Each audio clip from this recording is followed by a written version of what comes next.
next again. Okay, ready? Yeah. What? Yeah, This one might get you guys. Yeah. How many times can you touch your nose in 10 seconds? Go. What do you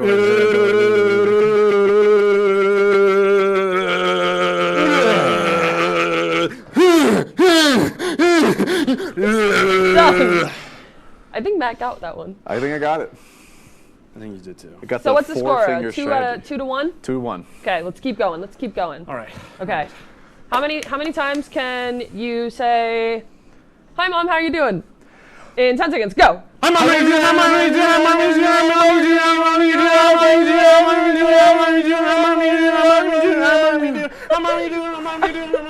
Done. Who do you think won? I don't even know. I We think were it was in close. sync. Yeah, We were I really. think I'm gonna give it insane. to Matt. Okay, Matt wins. Matt won So we got that 2-2. one. I understand. 2-2. It Okay, happens, guys. It happens. The next one is a fight. Really? It's time to fight. I don't know Yeah. if I can't find my brother. Can we? I can. Oh, okay. Then yeah, let's fight. All right. Ready? Stick 'em up. Stick 'em three, up. 2, 1. Ow. Whoa, that was Really? crazy. For real? That was cheap. That was. That was pretty cheap. Oh my God. Whoa. You Everything's know how okay. hard I Almost practiced made for me. this? I beat Mike Tyson in a fight. I beat Mike Tyson in the video game. Oh, whoa. Matt, please. That was crazy. Cheap Jeez. shot. That really hurt. Matt, You you actually like kidding me? want to hurt me? are you trying to hurt him? Matthew. What are we doing? Matthew J. Bly. Were you trying to hurt him? I don't know if I can trust you. Dis- He heard me Despicable. first. He heard me first. Despicable. I like that movie. You were in a fight. Despicable Me. Yeah, you're despicable. one? Despicable You. Huh? I'm the third one. Yeah. So who won that? Who won? Who won like overall? Yeah, I who won think- overall? I Who won think- like based on like vibes? Matt, you kind of killed the vibe trying to hit Charlie. Oh. You're trying to hurt him. I didn't realize. So he you has were- to spin the punishment wheel? So you're gonna have to spin that punishment wheel. All right. It's Get only- close with that. Close up. Close up. Guys, this is an intense moment. I think we, wait, maybe turn off the, yeah, there we go. All right, This is an ready? intense Go ahead. Go moment, ahead. guys. What words do you have to say, Charlie, as you spin that wheel? Not Charlie, Matt. Charlie, you too. I'd like to thank my mom, my dad, my other dad. Wake up, Mr. WTOB. What does that mean? Wake up. Wake up. It's time to wake up. Wake up. Wake up. Wake up. Wake up. Wake is- up. Matt, Wake up. wake up. Wake up. Wake Wake up. up. Wake up. Wake up. up. Wake Wake up. up. Wake It's up. time to wake up, buddy. Wake up. Come on. Wake up. Dude. Wake up. Mr. WTOB. Wake up. Sir, Wake wake up. up. Wake up, bro. Wake up. Please wake up. Wake up. Wake up, Matthew J. Wake Bly. up. Charlie, come on, wake up. Hey, Charlie, wake up. You can't sleep back here. Come on. Let's go, chop, chop. We got a show to do. Come on. Yeah.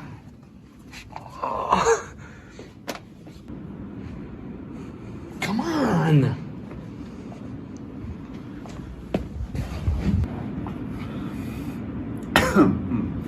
Let's get the stories going.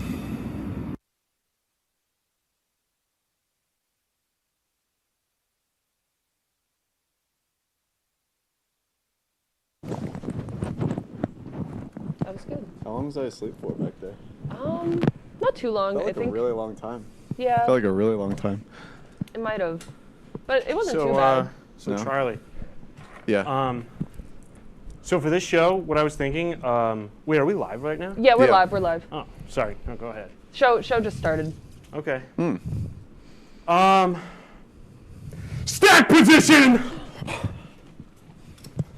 Oh, God. Let's go. Let's break the record. Come on. We got this? All right. 3, 2, 1. I think we did it. I think we did it, Charlie. I think we did it. They did it! We did it. Thank you, guys. Thank you for watching. Good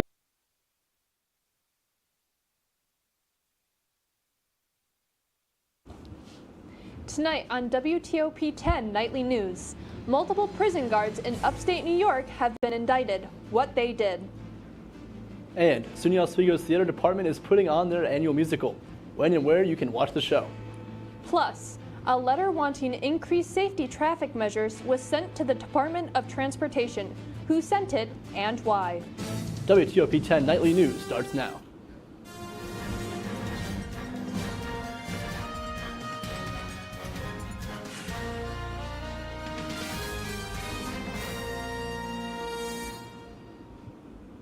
Good evening, and thank you for joining us. I'm Eliza Hopkins. And I'm Casey DeSalle. Assembly Minority Leader Will Barkley has written a letter to the State Department of Transportation wanting increased traffic safety measures. This comes after Anna Marie Mankin was struck by a vehicle crossing the road in front of Central Square Middle School. She died from her injuries 2 days later. The Oswego County Legislature passed a resolution calling on the DOT to conduct a comprehensive review of pedestrian safety on Route 11. The town of Hastings is pushing for the agency to consider all potential solutions.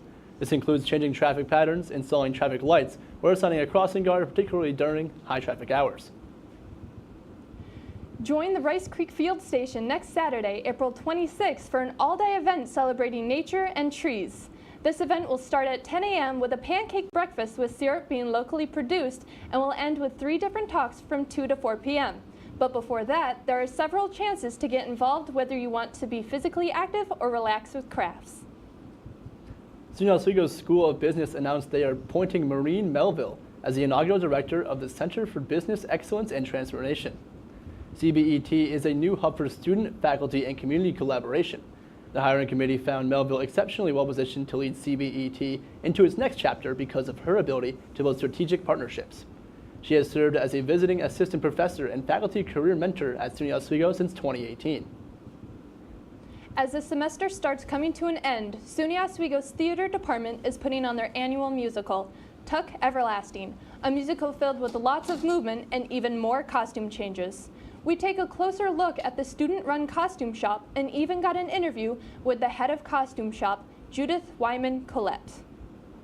And it's a fairy tale. Think of like a little bit of Into the Woods and Secret Garden. It's a story about a family and a legacy, and it's a little bit out of the ordinary. Tuck Everlasting will be showing next week, April 23rd through the 26th, as well as May 3rd. You can purchase your tickets at the SUNY Oswego box office or online at oswego.universitytickets.com. The weather seems to finally be getting warmer, Casey. It sure does, Eliza. I hope that stays consistent. Let's take a look at the weather now with Storm Team 10 meteorologist David Pearson. Thanks, guys. Hey, Wakers. I'm David Pearson here with a little preview of your Waker weather. First on the docket tonight is our clear skies overnight that are going to continue with our clear skies we saw during the day, thanks to a little friend I like to call high pressure.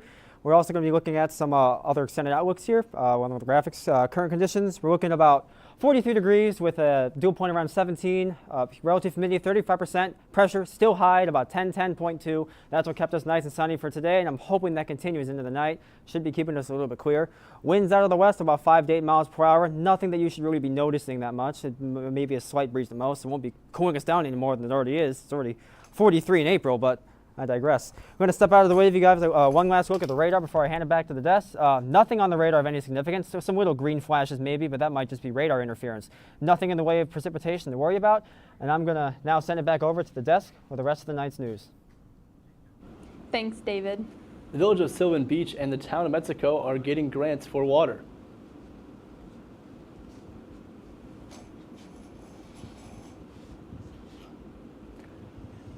Infrastructure improvements, Sylvan Beach is getting a $51.1 million grant, and the town of Mexico is getting a $2.5 million grant. Sylvan Beach will be upgrading their East Oneida Lake water pollution control plant, and Mexico will be installing around 60,000 linear feet of water main and associated appurtenances. 10 prison guards have been convicted for being involved with the beating and killing of inmate Messiah Nantwai at the Utica Correctional Facility last month. 2 of the officers were convicted on accounts of murder, while the other 8 are convicted on the attempt of covering up the attack. All 10 officers will be back in court late May and have been fired, according to Governor Kathy Hochul. A man in Buffalo pleaded guilty to a massive mail scam which defrauded people across the U.S. out of almost $500,000. According to prosecutors, Nicholas Jane contacted people across the country by phone, telling them that they had debt due on an alleged unpaid loan. Investigators found Jane's address in various consumer complaint databases, which revealed the pattern of an alleged debt collection. Still ahead tonight, an ex-NYPD sergeant caught working for a certain foreign government. Find out which one. Plus, the latest updates on the Florida State University shooting.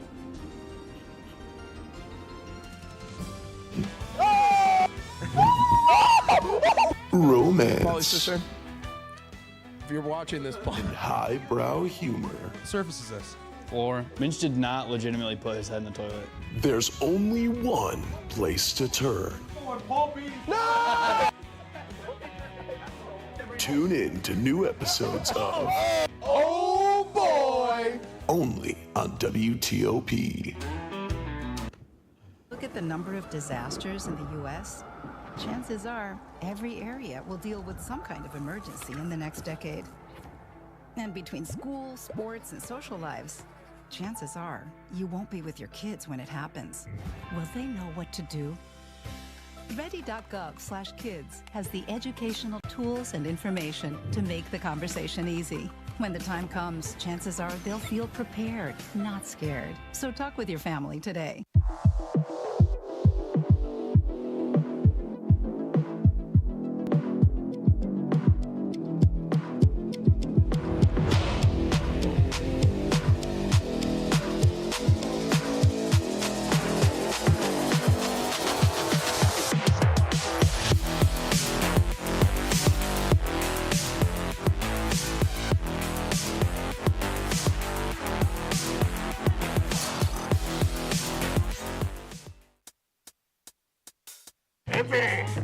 I had to eat a raw egg on Chris's dormitory floor. I currently don't have any federal pending charges. You know what you never did? You never walked to Walmart, Chris. That's my co-host. This is for making me eat roast Pop-Tarts. It's showtime, Chris. Come on. I want to be on the air for that. I got a couple things to say. No. Spin the wheel, but you got censorship. Welcome back. Welcome back. Welcome back to.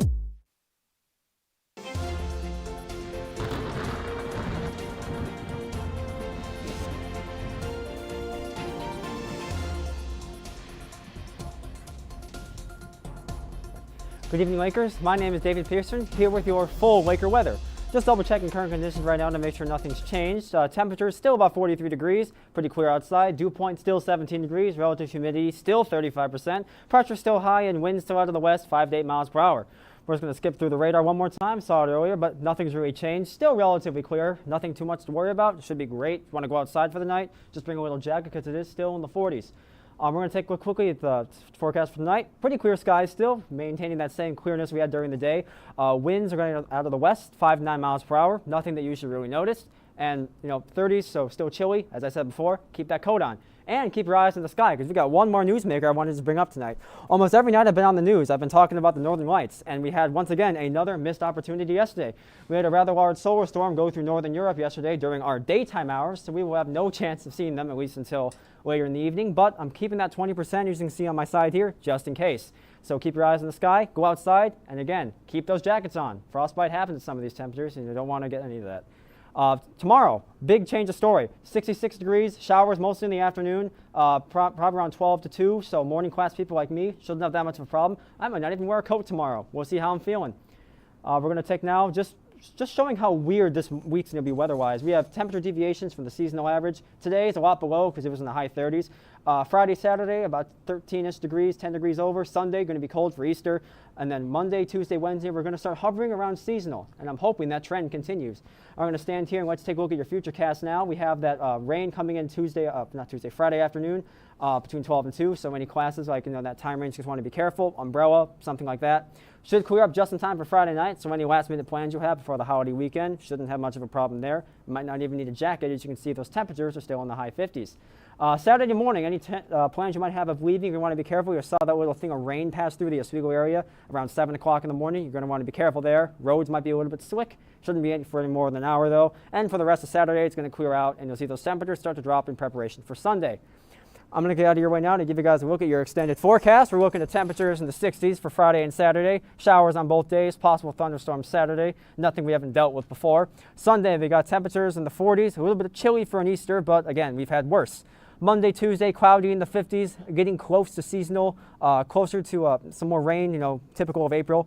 Quest day for Wednesday, your day off, should be pretty nice. Temperatures in the 50s. Go outside and enjoy that, because I know I will. And it's much the same story for Thursday, except we're still going to have classes. That's all for your Waker weather. Sending it back to the desk with the rest of the night's news. Thanks, David. A former New York City police sergeant was sentenced to 18 months in prison Wednesday for acting as an illegal Chinese agent. 57-year-old Michael McMahon was convicted back in 2023 and was ordered to pay an $11,000 fine. Federal prosecutors said they stalked a New Jersey resident and his family on behalf of the Chinese government. McMahon claimed he was unaware he was assisting a foreign government, and 2 Republican congressmen asked the judge to keep him out of jail. Senate Minority Leader Chuck Schumer says he will push for a Senate vote to reverse the new universal 10% tariff. Schumer spoke at War Apparatus Wednesday, a New York business that manufactures emergency and rescue vehicles for first responders. The company has seen aluminum costs skyrocket due to a 25% import tariff placed on Canada. Earlier this month, the Senate passed bipartisan legislation to reverse the tariffs on Canada, and Schumer is calling for the House to do the same. The fight between the Trump administration and the oldest university in the nation continues to develop. Leigh Waldman brings us the latest, including a day of action planned at dozens of universities. A battle is ramping up between Harvard University and the Trump administration. Wednesday, Homeland Security Secretary Kristi Noem sent Harvard a scathing letter demanding detailed records of Harvard's foreign student visa holders' illegal and violent activities by April 30th, 2025, or face immediate loss of student and exchange visitor program certification. A spokesperson for the university said late Wednesday Harvard is aware of the letter and that it will not surrender its independence or relinquish its constitutional rights. The DHS letter also refers to anti-Semitism, but doesn't outline specific incidents. Andrew Crespo, a Harvard professor and general counsel, says this isn't about anti-Semitism. This is a president who, when he was campaigning for office, said that he didn't like what was taught at America's universities and that he was going to bankrupt them unless they started teaching something different. This comes as the IRS is making plans to rescind the tax-exempt status of Harvard, according to 2 sources. Secretary of Education Linda McMahon suggests Harvard wouldn't be the only university looked at by the IRS. I've only heard the reference right now to Harvard, but I think if IRS looks at it, they might look at it across other universities, but that's a guess on my part. The administration has already blocked more than $2 billion in funding from the nation's oldest university after Harvard rejected the Trump administration's demand for policy changes at the school. Thursday, dozens of universities and colleges across the U.S. are planning a national day of action to push back against what organizers say is, quote, escalating repression at home. In New York, I'm Leigh Waldman. The administration froze Harvard's funding because they refused to eliminate DEI policies, as well as trying to alter rules regarding on-campus protests. 2 people were killed and 6 were injured today in a shooting at the Tallahassee campus of Florida State University. Investigators have identified the attacker as 20-year-old Phoenix Ickner, who is also the son of Leon County Sheriff's deputy. Gunshots were reported at the Student Union building shortly after noon, and the university entered a shelter-in-place. University officials have canceled all classes, events, and business operations for the rest of the week.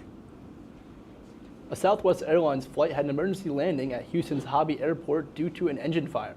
The Boeing 737 landed, stopped on a taxiway, and all 134 passengers successfully evacuated using the slides on the aircraft. Firefighters put out the fire, including a small grass fire near the runway. The FAA says the cause of the fire is under investigation. No injuries were reported, and the airline says it's working to get all their passengers to their destinations. When WTOP-10 nightly news continues, a new medication is developed to help with weight loss in people with type 2 diabetes. And faster walking can help reduce lower risk of abnormal heart rhythms.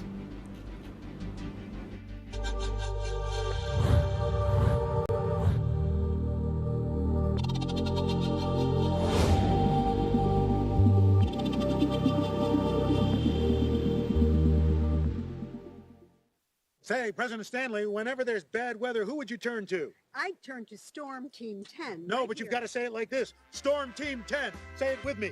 Storm Team 10.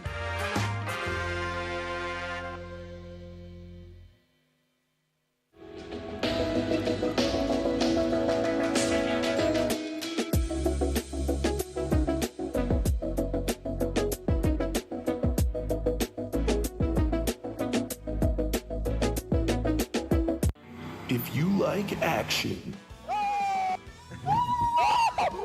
romance, if you're watching this, and highbrow humor, surface is this?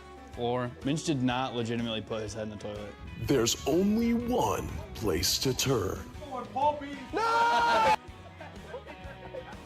Tune in to new episodes of Oh boy! only on WTOP.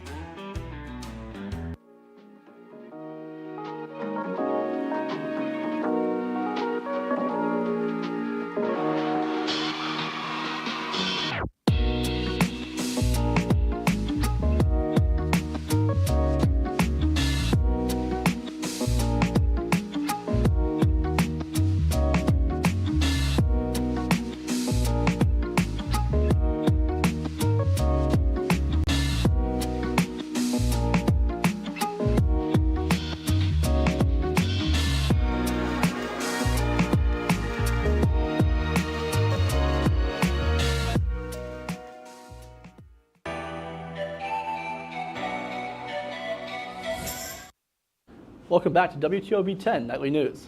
In consumer news, drug maker Eli Lilly announces it has created an effective GLP-1 pill to help diabetics lose weight. According to Lilly, the experimental oral medication called orforglipron has helped people with type 2 diabetes trend towards a lesser weight and blood sugar. A study of more than 550 people who are using the highest dose of the medication reported a reduction in weight by an average of 16 pounds. Lilly says it expects to apply for approval of the medication by the end of this year. Picking up the pace while walking may lower your risk of abnormal heart rhythms. According to a study published this week in the Heart Journal, faster walkers have at least a 35% lower risk of suffering heart rhythm abnormalities when compared to slow walkers. The findings come after a 4-year study on more than 500,000 adults. Brisk walking can help prevent conditions like atrial fibrillation, which health officials say can lead to a greater chance of suffering strokes and heart attacks. For many families, owning a home is crucial to their lives and to living out the American dream. However, a new report reveals that the increasing benefits of owning a home brings the increasing of affordability challenges. Ivan Rodriguez discusses the numbers. Despite the ups and downs of the economy and interest rates, homeownership is still the dream for many Americans. 82% of Americans say that homeownership is part of the American dream, and it outranks things like being able to retire, having a successful career, or even owning an automobile. But that dream is confronted by reality for buyers who are struggling to come up with down payments. According to Bankrate's 2025 Home Affordability Survey, more than 80% of American adults who don't own a home but desire to say affordability reasons hold them back. Home prices have been at record highs in many markets, and we really haven't seen much in the way of pullback, even with a building inventory as homes take longer to sell. Despite the less than optimistic numbers, 64% of Americans would be willing to make a sacrifice to be able to afford to buy a home. Some of those things like moving out of state, moving further from family and friends, further from work, or buying a fixer-upper, they come with costs of their own. And so I think that's part of the equation that could also further hamper that search for affordable housing. The good news is that mortgage rates, one of the main obstacles to home ownership, have eased a bit in recent months. The average 30-year fixed-rate mortgage remains under 7%, according to Freddie Mac, which also says as more and more people apply to purchase a home, the spring home buying season is looking to be more favorable than last year. In Atlanta, I'm Ivan Rodriguez. While younger American house owners are still having difficulty buying a home right now, there is still hope that the situation will improve. The American dream of becoming a homeowner seems to continue to thrive today. As the nice weather is starting to bring out the sun, our sports reporter, Jason Rude, has the latest on Lakers men tennis. Is it game, set, Jason? Thanks, guys. The Oswego men's tennis team took down St. John Fisher 7-2 in Empire 8 action on Wednesday. Senior Matthew Menara led the way, dominating at #1 singles with a 6-1 and a 6-0 win.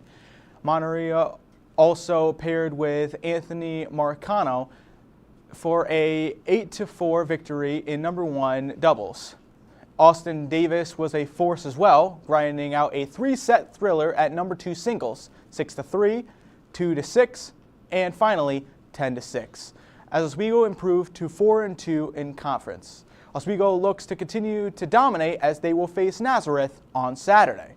Coming up next, we will take a look at the recent outcomes of Lakers baseball and softball and look into everything going on in the New York sports here on WTOP 10. Would you like to try snacks from faraway lands? Or snacks with bizarre flavors? How about snacks in new ways? Or snacks you've never tried before? You don't have to go far to find these snacks. They can all be found here at Snacks on West 1st Street.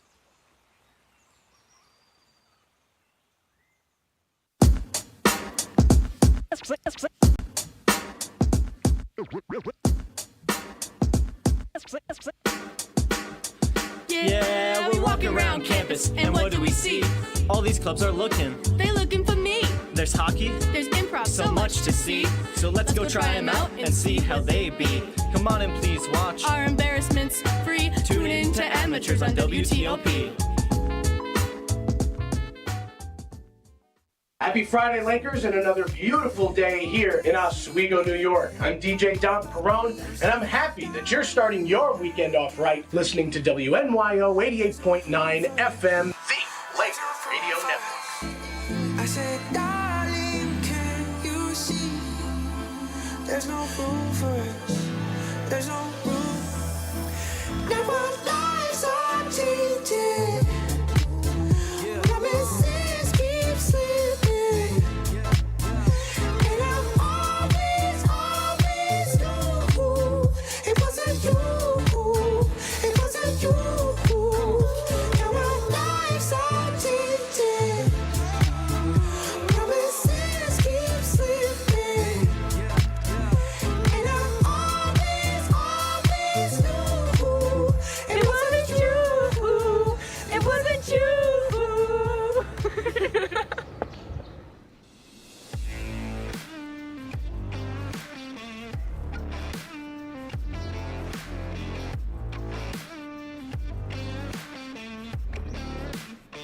Welcome back into WTOP 10 Nightly News. I'm Mike Neckers, and here's your Thursday night sports report. We'll kick things off with the Oswego State softball team, who just closed out a doubleheader against the Buffalo State Bengals. In Game 1, they came up short as the Bengals scored 6 unanswered runs in the fourth, winning it 9-4. In Game 2, however, it was a very different story as Maria Lutz earned the win on the mound, and the Lakers walked away with an 8-4 victory. You can catch Oswego State softball back in action tomorrow for a doubleheader against Fredonia at 3 p.m. Also this afternoon, Oswego State's baseball team hosted the Plattsburgh Cardinals in their first game of a 3-game weekend series and finished with a dominant 15-5 win. While the Lakers had the lead from start to finish, Plattsburgh kept things close for the first 6 innings, down only 8-4 going into the 7th. Then, in the 7th, the Lakers exploded, scoring 7 runs and finishing the day with 15 hits, improving their record to 15-11. They will face the Cards again tomorrow in a doubleheader starting at noon. And moving from collegiate baseball to the professional world, last night the New York Mets closed out their series against the Minnesota Twins, and they did so on a sour note. After winning the first game 5-1, propelled by a near-perfect night from Pete Alonso, they would drop the next 2 games, losing 6-3 and then again 4-3.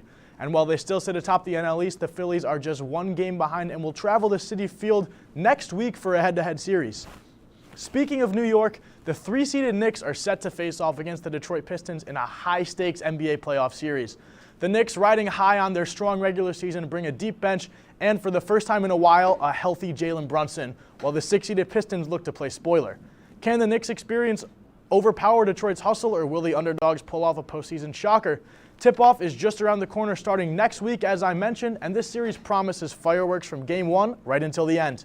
And why not head to our third borough of the night, the Bronx, where the Yankees faced off last night in a nail-biter with the Kansas City Royals. I mean, what a game this was. If our video would like to load for us here, we'll start out in the top of the first inning. Salvador Perez up to bat, 1 out with runners on first and second, and he stripes this one to left field, scoring Bobby Witt Jr.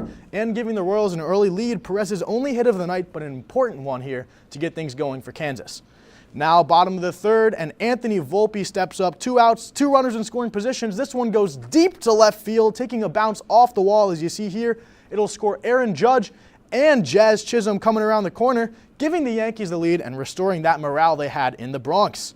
Next up is Gold Glove winner Cody Bellinger. Runners on the corners with 2 outs, and this one sneaks right down the foul line past Vinny Pasquantino, rolls around to the outfield before finally being thrown in, but Oswald Peraza able to score, and the Yanks make it 3-1. The Royals are not going down without a fight, though, as here comes Kyle Isbell, runner on first, drives this one to right center field, finds the gap. You see Waters right here using his legs to round the bases at lightning speed. The Royals, will tie it up, scoring 2 runs off that hit, making it a 3-3 game. And now, bottom of the 7th, who else but Aaron Judge? Sinker comes right down the middle, and he crushes it. It is high, it is far, and it is gone. His 7th of the season, this one at 383 feet. He's just been so dominant so far this season for the Yankees. Just when you thought it was over, here comes MJ Melendez. Looks like it's going to be the tying run, but what a catch here from Cody Bellinger. Lays out. We'll take one more look at this one. Looking like Des Bryant in 2015 against the Green Bay Packers, laying out, making the catch. Of course, this one counted. Des Bryant did not, but the Yankees would go on to win this game 4-3, as that's the game-winning catch. That's all for my Thursday Night Sports Report. Stick around after the break for some supernatural excitement. Disasters in the U.S., chances are every area will deal with some kind of emergency in the next decade. And between school, sports, and social lives, chances are you won't be with your kids when it happens. Will they know what to do? Ready.gov/kids has the educational tools and information to make the conversation easy. When the time comes, chances are they'll feel prepared, not scared. So talk with your family today.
I had to eat a raw egg on Chris's dormitory floor. I currently don't have any federal pending charges. You know what you never did? You never walked to Walmart, Chris. That's my co-host. This is for making me eat roast Pop-Tarts. It's showtime, Chris. Come on. I want to be on the air for that. I got a couple things to say. No. Spin the wheel. Oh, you got censorship. Welcome back. Welcome back. Welcome back to...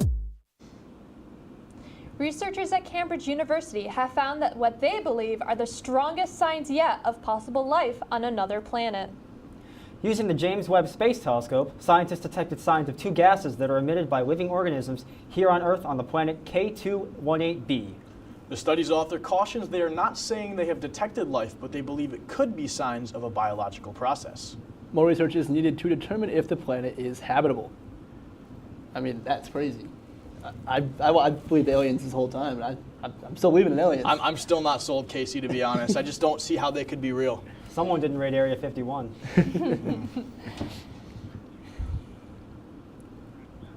That's our report for tonight. Be sure to stay tuned for Laker Connections. Thank you for watching. Have a great night, everyone.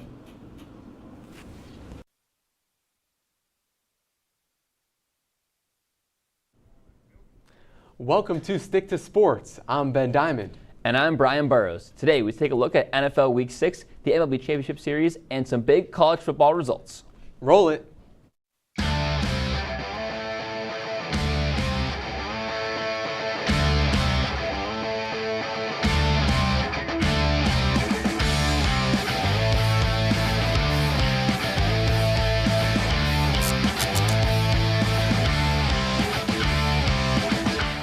The Cleveland Browns defeated the San Francisco 49ers 19-17 after kicker Jake Moody missed a game-winning field goal with time expiring.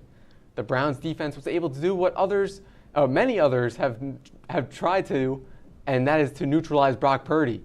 The 49ers offense was largely ineffective against the Browns, totaling only 215 yards of offense. Injuries to key offensive players do not help the Niners either, though. Brian, does a loss like this help a team as good as the Niners not get complacent? I'm going to say no, just because I don't think complacency is really a thing that you deal with this early into the season. Complacency you see more like weeks 14, 15 when you're really on a roll and then they kind of forget the fundamentals. But this early in the season, I think teams are still trying to find that groove. As the Niners, they found it early, but a game like this, you kind of lose that groove a little. So I don't think it's necessarily a complacency thing.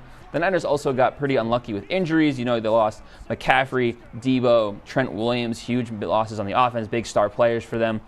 But also their defense really needs to take notes from what happened in this game. They may have been complacent. P.J. Walker should not be throwing for almost 200 yards in them, and they need to be better at stopping the run, 160 total yards on the ground. And pass rush needs to step up. Only 2 sacks from Bosa and Gregory. That pass rush is electric. They need to do better. Yeah, and I mean, Purdy was not connecting on throws that he's been connecting with on in the first 5 weeks of the season, and that certainly has a lot to do with how this game ended. Of course, not getting a lot of that offense, but also, as I mentioned before, the injuries. Christian McCaffrey, Debo Samuel, both going down with injuries somewhere in the middle of the game, certainly will not help Brock Purdy when his weapons are going down and doesn't have as many options. The Philadelphia Eagles traveled up to MetLife Stadium to take on the Jets and lost 20-14. The Jets defense stood strong, intercepting Hurts 3 times and holding the Eagles running backs to 39 yards on the ground. Zach Wilson threw for 186 yards, no touchdowns, and no interceptions. A late fourth quarter interception by Hurts gave the Jets the ball in good field position, and Breece Hall found the end zone for the only Jets touchdown of the day, giving them the lead.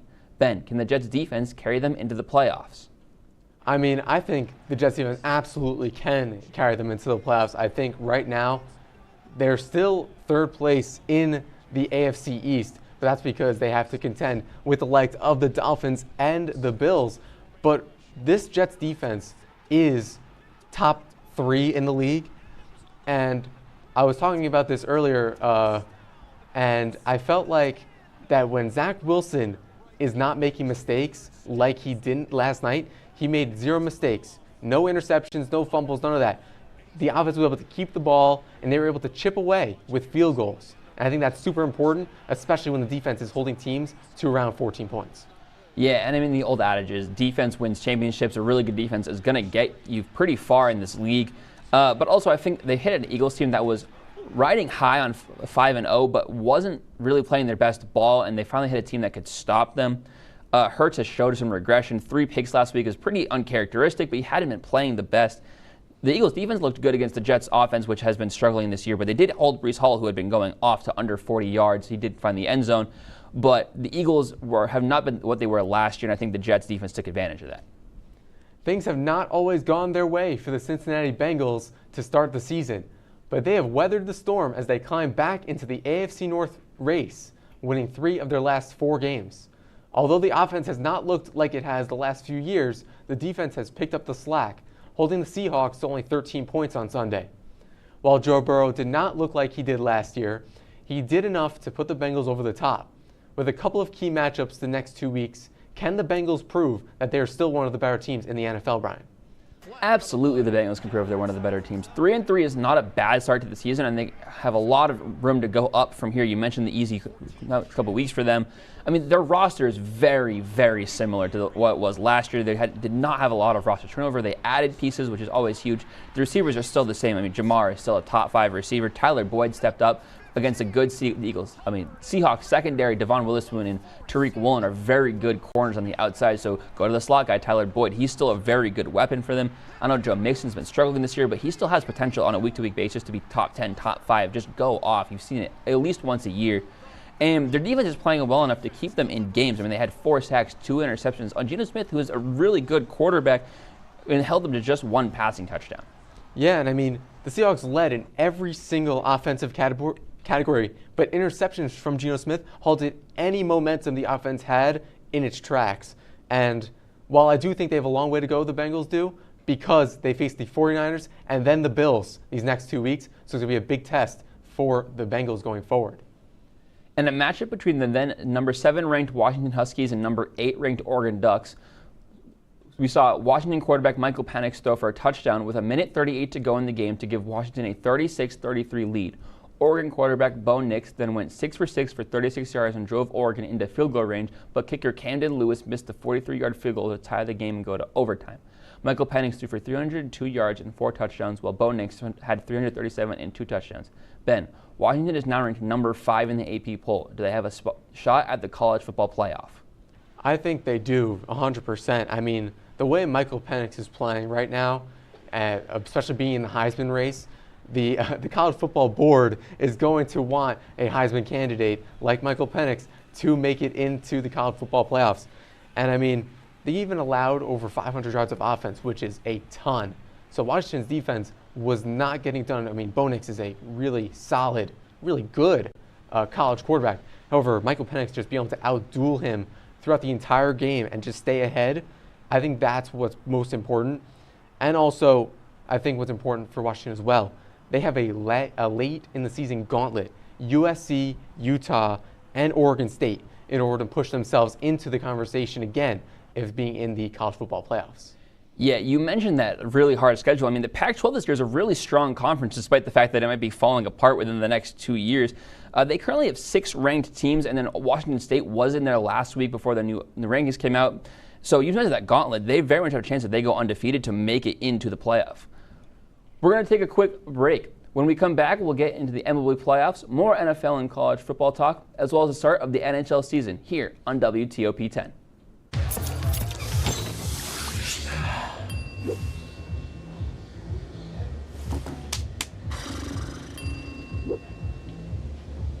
If you need to do something to feel okay to drive, you're not okay to drive.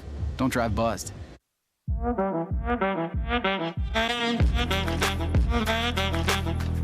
Shine on that boy. Look at the bling. Look at do we got a diamond tester on? Yeah, that's getting bad. Yep. 10 out of 10 recommend on Yelp.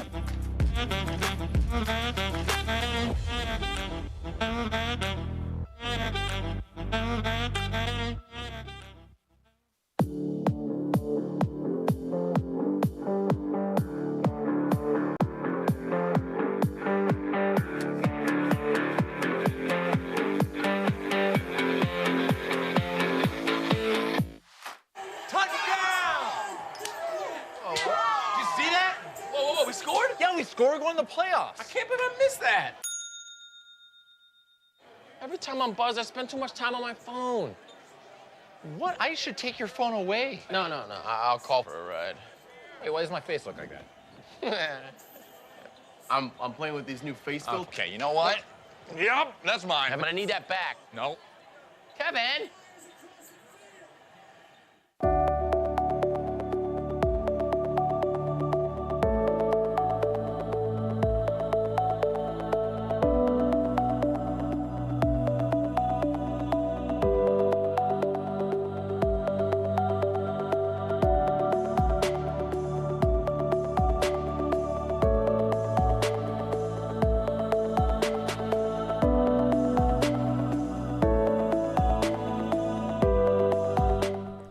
Welcome back to Stick to Sports. The Buffalo Bills defeated the New York Giants 14-9 in what was a very ugly performance for both teams on offense. Although the Bills won the game, they didn't score their first points until the fourth quarter on a pass from Josh Allen to Deontay Hardy. While the Giants led for most of the game, they were unable to close it out as the offense was never able to find the end zone. Brian, does this game say more about the Giants or the Bills? I'm very much saying that this says a lot more about the Bills than it does the Giants. The Giants honestly looked pretty similar to what they had been the last couple of weeks. Tyrod gave them a spark. The passing game was definitely a little bit more than it had been with Daniel Jones, but ultimately they really were kind of the same. Couldn't get into the end zone and just couldn't really do a lot on the ground. But the Bills were held down for the second week in a row. Yes, they won the game. That's because, again, the Giants really haven't been able to do much, and they really should have lost them. That last second, the last second no call on the penalty on the holding there was egregious, really. So I really think that Allen's decision-making needs to step up, and it says a lot more about what the Bills can do this year. Yeah, I completely agree. I mean, it seems like this Bills team does a 180 every week, and I mean, if not for late blunders from the Giants at half and at the end of the game, as well as controversial calls, this might have gone the other way. The Lions improved to 5-1 this season after beating the Buccaneers 20-6 in Tampa Bay. Jared Goff threw for 353 yards and 2 touchdowns, with Amon-Ra St. Brown catching 12 balls for 124 yards and a touchdown. Baker Mayfield threw for only 203 yards and 1 interception, with Bucs backs getting only 40 rushing yards. Ben, how legit are the Lions this year? I think the Lions are absolutely legit this year, Brian.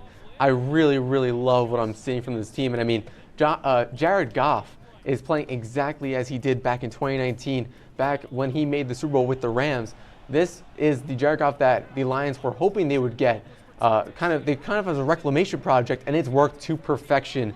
Absolutely love what I'm seeing. The offense and defense are both clicking, but injuries I feel like are going to be, they might be the Achilles heel heading down the stretch if the injuries start to keep piling up.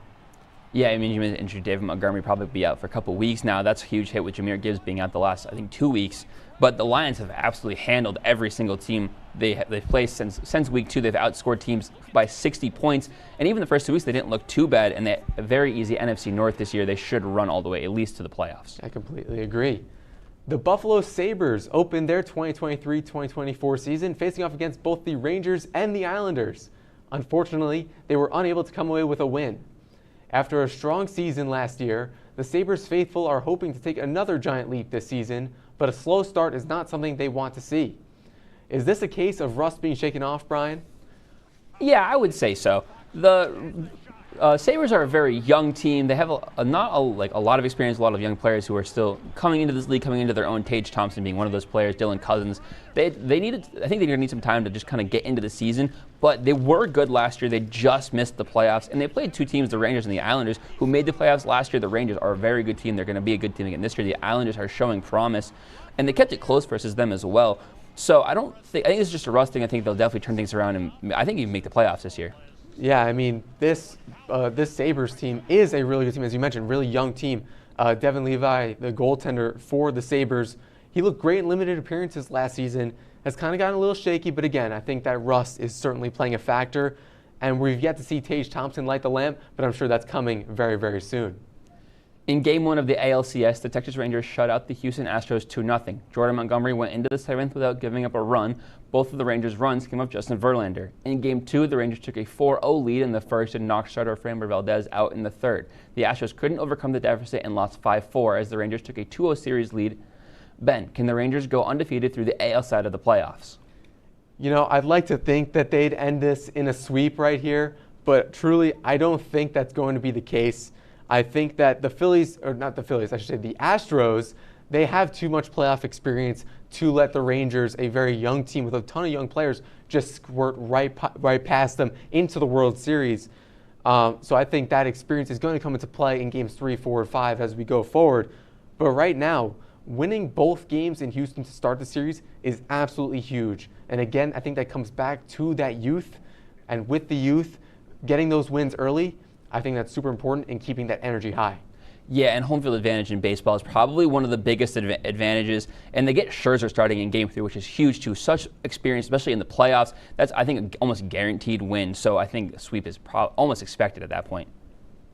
The Philadelphia Phillies and the Arizona Diamondbacks both dominated their respective NLDS series and now face off to see who will make it to the World Series. Game 1 is in its latter half, but Brian, I want to hear your take on who you think will go through to the World Series between these two teams. I'm taking the Phillies in this one. I think it probably in 5 games. It depends on how game 1 ends. I know last I checked it was 5-3 in favor of the Phillies in the middle of the game. But I do like the Phillies. The experience is huge. I mean, it was 3 bombs early in game 1 of the series. The D-backs are just so young. They don't have that experience. Even like the pitching staff, just there isn't really anybody who knows how to play in the playoffs. And they're playing in Philadelphia, one of the hardest places to play in baseball, especially in the postseason. It gets so loud, so crazy there. And it's so hard for opposing teams to win games in that stadium. Yeah, I mean, Philly's already putting on a show. I mean, Harper, Schwarber, Castellanos, still doing their thing, continuing it from the series versus the Braves. And as you said, Citizens Bank Park, really difficult to play, especially for young players. So I'd say maybe Phillies in 6. I'll give the D-backs a little benefit. In a 48-20 loss to Notre Dame, Caleb Williams failed to reach 200 yards passing for the first time since October 8, 2022, and threw more than 1 interception for the first time in his college career. USC fell from number 10 to number 18 in the AP rankings. Ben, Caleb Williams' odds for the Heisman went from plus 200 to plus 3,500. How much of an overreaction is this? I honestly think that it's a pretty big overreaction from college football, from the odds makers. This is one bad performance, albeit versus a very good defense. So I guess people are saying, oh, this is the first time he faced a really good defense, and he kind of folded. So is that going to be a sign of things to come in the NFL? Is he going to face a good defense and not be able to play up to his abilities, what we've seen? Maybe that's why they've dropped him so much. But he still has 23 touchdowns and only 4 interceptions. So I think the stats speak for themselves, and I think Caleb Williams still should have much higher odds for the Heisman. Yeah, I agree. This is a major overreaction. I think he's being hindered by the fact that he won it last year, and his stats last year were way better now that he had the 3 picks. But it's a massive, massive overreaction. We're going to take a quick break. When we come back, Ben will be joined by one of our producers, Alex Brooks, here on WTOP-10. La, la, la, la. Free. La, la, la, la, la, la. La, la, la, la. Free.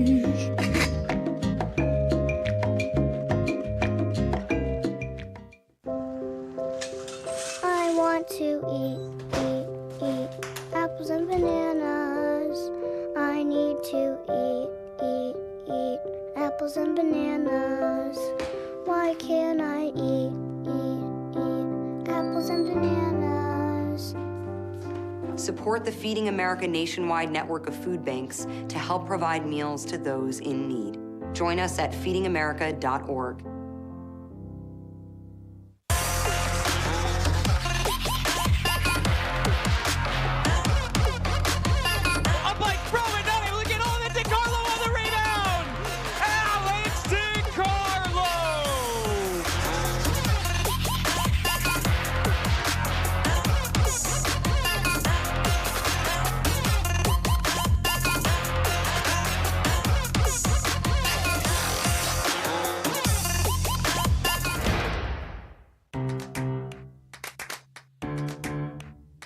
We'll deep dive into our feelings in our Real Talk segment. Stay tuned because it's about to get real.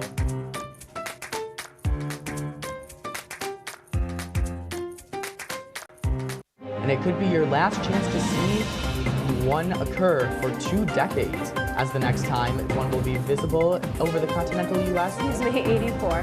Yarrow told police in the hospital that he had pressed the doorbell and waited. They mix with oxygen and nitrogen and become briefly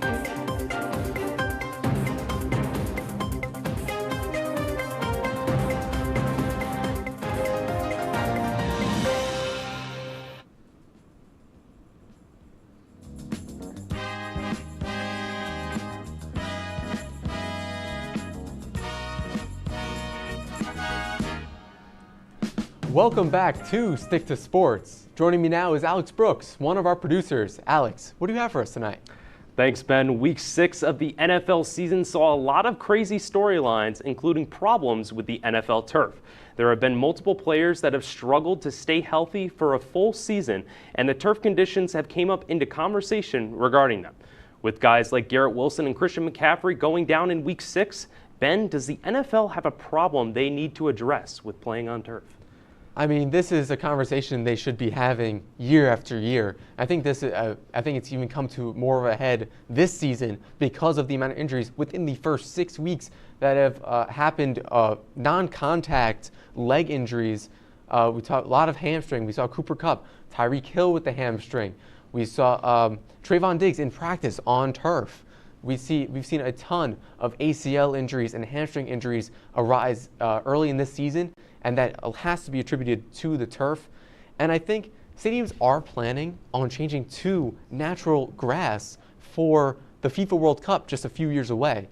So why they aren't also considering it for their own teams is really confusing to me. Yeah, I completely agree. And Ben, I want to go back to the Super Bowl when they had that artificial turf that was supposed to help the players, and that did anything but. Both the Eagles and Chiefs were slipping, and it wasn't really helping out. And a lot of players have wanted to have grass, and I think the NFL really needs to make a change. Staying on the gridiron, we saw the New York Jets defeat the Philadelphia Eagles 20-14 in a big defensive battle. With multiple players out on the secondary on both teams, the Jets defense forced 3 interceptions to clinch their first franchise win against the Eagles. Ben, with the Jets making Pat Mahomes and now Jalen Hurts look bad, are the Jets for real this season? I mean, I was talking about it earlier with Brian. I really do think that the Jets are on the upswing. They're on the upswing right now. And we see Robert Saleh, the head coach of the Jets, he has a ton of confidence in this team, in this defense. And now while he's saying they played gauntlet of quarterbacks and that they haven't gotten all wins, but we've embarrassed all of them, it's not 100% true. I like the confidence that he has, especially in his team, in this young team that is on the upswing, that needs that confidence boost. I think that's good of him to say, but if we're looking at it from a logic standpoint, from a past game standpoint, that's not entirely true, because we've seen them lose to the likes of Mac Jones, who now cannot get anything going on offense against other teams as well. So we're not 100% sure what's going on there in New England, but right now the Jets, they're looking really good, and I think that they could squeak into the playoffs. Yeah, my thing is, Ben, quickly, the Jets' defense is for real. The offense, really not yet. We got to see what Zach Wilson can do against more competition. Exciting developments are happening as the 2028 Olympics will welcome 6 new sports to the worldwide competition. Sports such as baseball and softball will make their return, but flag football will make its debut in Los Angeles. Ben, will these additions create more hype for this big event? You know, I think it will. I mean, we see the lineup of sports: baseball, softball, cricket, lacrosse, flag football, squash. So cricket being added, that's, of course, going to add a lot of hype, because cricket is a huge, huge sport around the world. It's not really tapped into here in the States, but around the world, cricket is huge. So that's already going to create a lot of hype just on a world level. But for baseball and flag football specifically, I think it would only create hype if MLB or NFL players or former NFL players were able to go in and play in these games. Unfortunately, the Olympics happen during the MLB season, and active NFL players probably won't want to play to risk a non-contact injury. So while it could create hype, and it probably is right now, it's still 5 years away. So there's not 100% certainty whether or not these will create the exact hype that they're hoping for. Yeah, and I feel like if you have those players that are coming in, like old players coming, I think that'll make a lot of excitement. Also, the person who watches that specific sport is going to love these new sports coming in. We're going to take a quick break here on Stick to Sports. Thanks once again to Alex for the fast break. And when we come back, Brian, Alex, and I will head into extra innings. Don't go anywhere. You're watching Stick to Sports on WTOP-10. And it could be your last chance to see one occur for 2 decades, as the next time one will be visible over the continental U.S. He's May 84. Yarrow told police in the hospital that he had pressed the doorbell and waited. They mix with oxygen and nitrogen and become briefly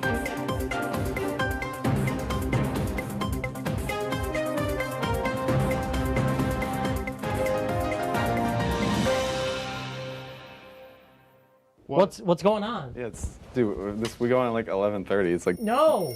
What do you mean no? It's 10:30. 10:30? Yeah, it's 10:30. What do you mean it's 10:30? Hey, don't touch that. That's my ladder. Hey, man. Whoa.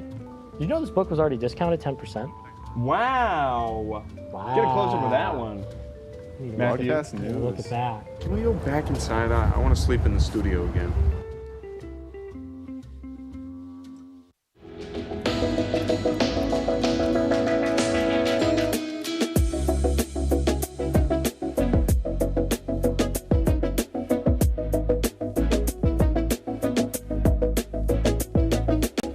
When I was in foster care, I never knew when I would have to move. So I always had my suitcase ready to go. Then one day, I was adopted. My new parents opened their hearts and home to me. My parents cook my favorite breakfast for me every morning. My parents take me on trips I never thought I would go on. They gave me a home and an even better reason to use that suitcase. My parents aren't perfect, but they're perfect for me.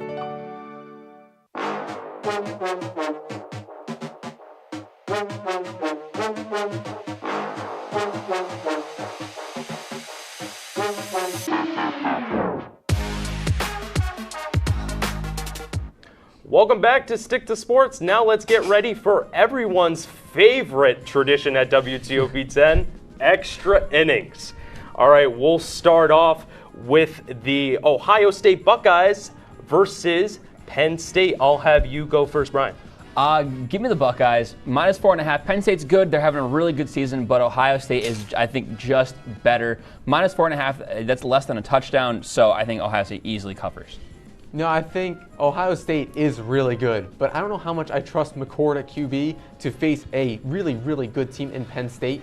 I think that the Nittany Lions will actually put up a really good fight, and I think they will actually win this one in a very close battle. All right. Well, I am going to take the Ohio State Buckeyes just because they are favored, and I believe that they will win against Penn State. I'm picking with you, Brian. All right, so let's go over to the Alabama Crimson Tide versus the Tennessee Volunteers. I'll have you go, Ben. You want me to start? Yeah, you start this time. All right, I'll start. I'm going to go with Alabama. Now, I have not loved what I've seen from the Crimson Tide so far this season, but in this matchup, I still feel like Alabama has the edge just based off of Nick Saban's coaching just expertise. I feel like he'll always just outcoach the other coach, so I'm going to take Alabama in this one. Give me Tennessee. Alabama's good, but I don't trust Jalen Milroe. He seems to falter in those big games. Tennessee's offense is just so good, and I don't know if they'll win, but 8.5 I think is just too big for me. I was buying into the Tennessee hype last year, and it didn't really go as planned, so I'm going to pick Alabama. I'm picking Alabama for this matchup. All right, let's move over to some NFL. An exciting matchup for many fans. The Baltimore Ravens versus the Detroit Lions. Ravens are favored, and I'll start with you, Brian. I know the Ravens are home, but give me the Lions at Ravens -3. I don't even think the Ravens are going to win this game. Never mind get a field goal win. The Lions are playing so well this year. I think Jared Goff is going to rip that defense apart. I'm going to have to agree there. I mean, the Lions, I was saying it before when we were talking about how they played this past week. I really, really like the Lions, and I think they're going to take this one as well. Yeah, I feel like the Lions are very young right now, and everybody is really rooting for them. And I feel like this is going to be a good matchup, but I feel like the Lions will be able to take it. So we're all taking the Lions on this one. Let's go over to Sunday Night Football for next week. The Miami Dolphins, the red-hot Miami Dolphins, will face off against the Philadelphia Eagles in Philadelphia. Ben, I'll have you start off. I know who you're picking in this one, Alex, so I don't think we need to go to you on this one. But I'm going to take the Dolphins. I think their offense is so hot, and I think that even though the Eagles' defense is solid, I don't think they have enough weapons to stop the likes of Tyreek Hill and Jalen Waddle. Yeah, Ben, I'm riding with you on this one. I don't think the Eagles are winning this one at all. Dolphins' offense seems practically unstoppable at this point. I don't think the Eagles' defense is going to play that well. Disgusting. This is a bounce-back game for Philadelphia. They are going to win. Miami's not coming into Philadelphia and beating us. This is a bounce-back game. All right, that's off my chest. Eagles are going to win this game. But we'll go over to our last matchup. It's going to be the Buffalo Sabres versus the Tampa Bay Lightning. I'll have you start off, Brian. Give me the Sabres. I think they're playing at home. Lightning haven't had the hardest start. I think this is the Sabres' first win of the season. Easy bounce back game for them. No, I'm going to go opposite you there, Brian. I'm going to go with the Lightning. The Lightning still have that core. They're aging, but they're still really good. And I'm going to take the Tampa Bay Lightning on this one.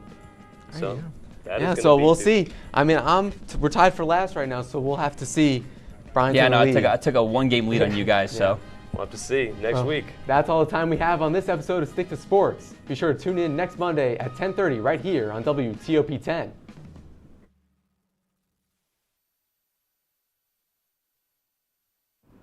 Hello, my name is Dylan Zielinski. And I am Paul Theodore Beatty. We certainly had a lot of laughs here on Oh Boy last semester. Our goofy antics surely put smiles on a lot of people's faces. But we here at Oh Boy have turned over a new leaf. We feel that our old brand was immature and somewhat lazy. We want the show to be something that Al Roker would be proud to tune into.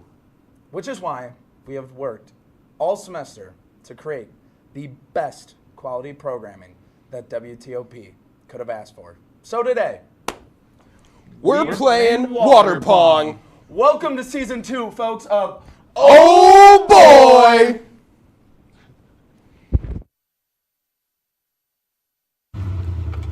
My name is John Bolus. I just drifted this 89 long bet forward, so I could do anything.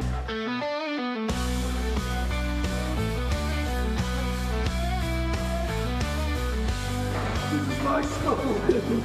International Water.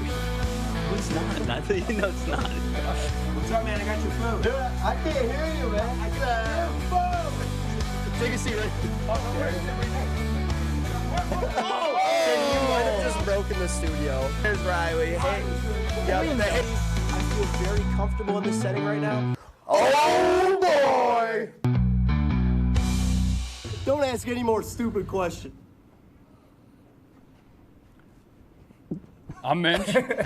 I'm John. And welcome back to Oh Boy! Minch, you want to introduce yourself any little bit more because you were asking specifically to introduce yourself? I'm Minch.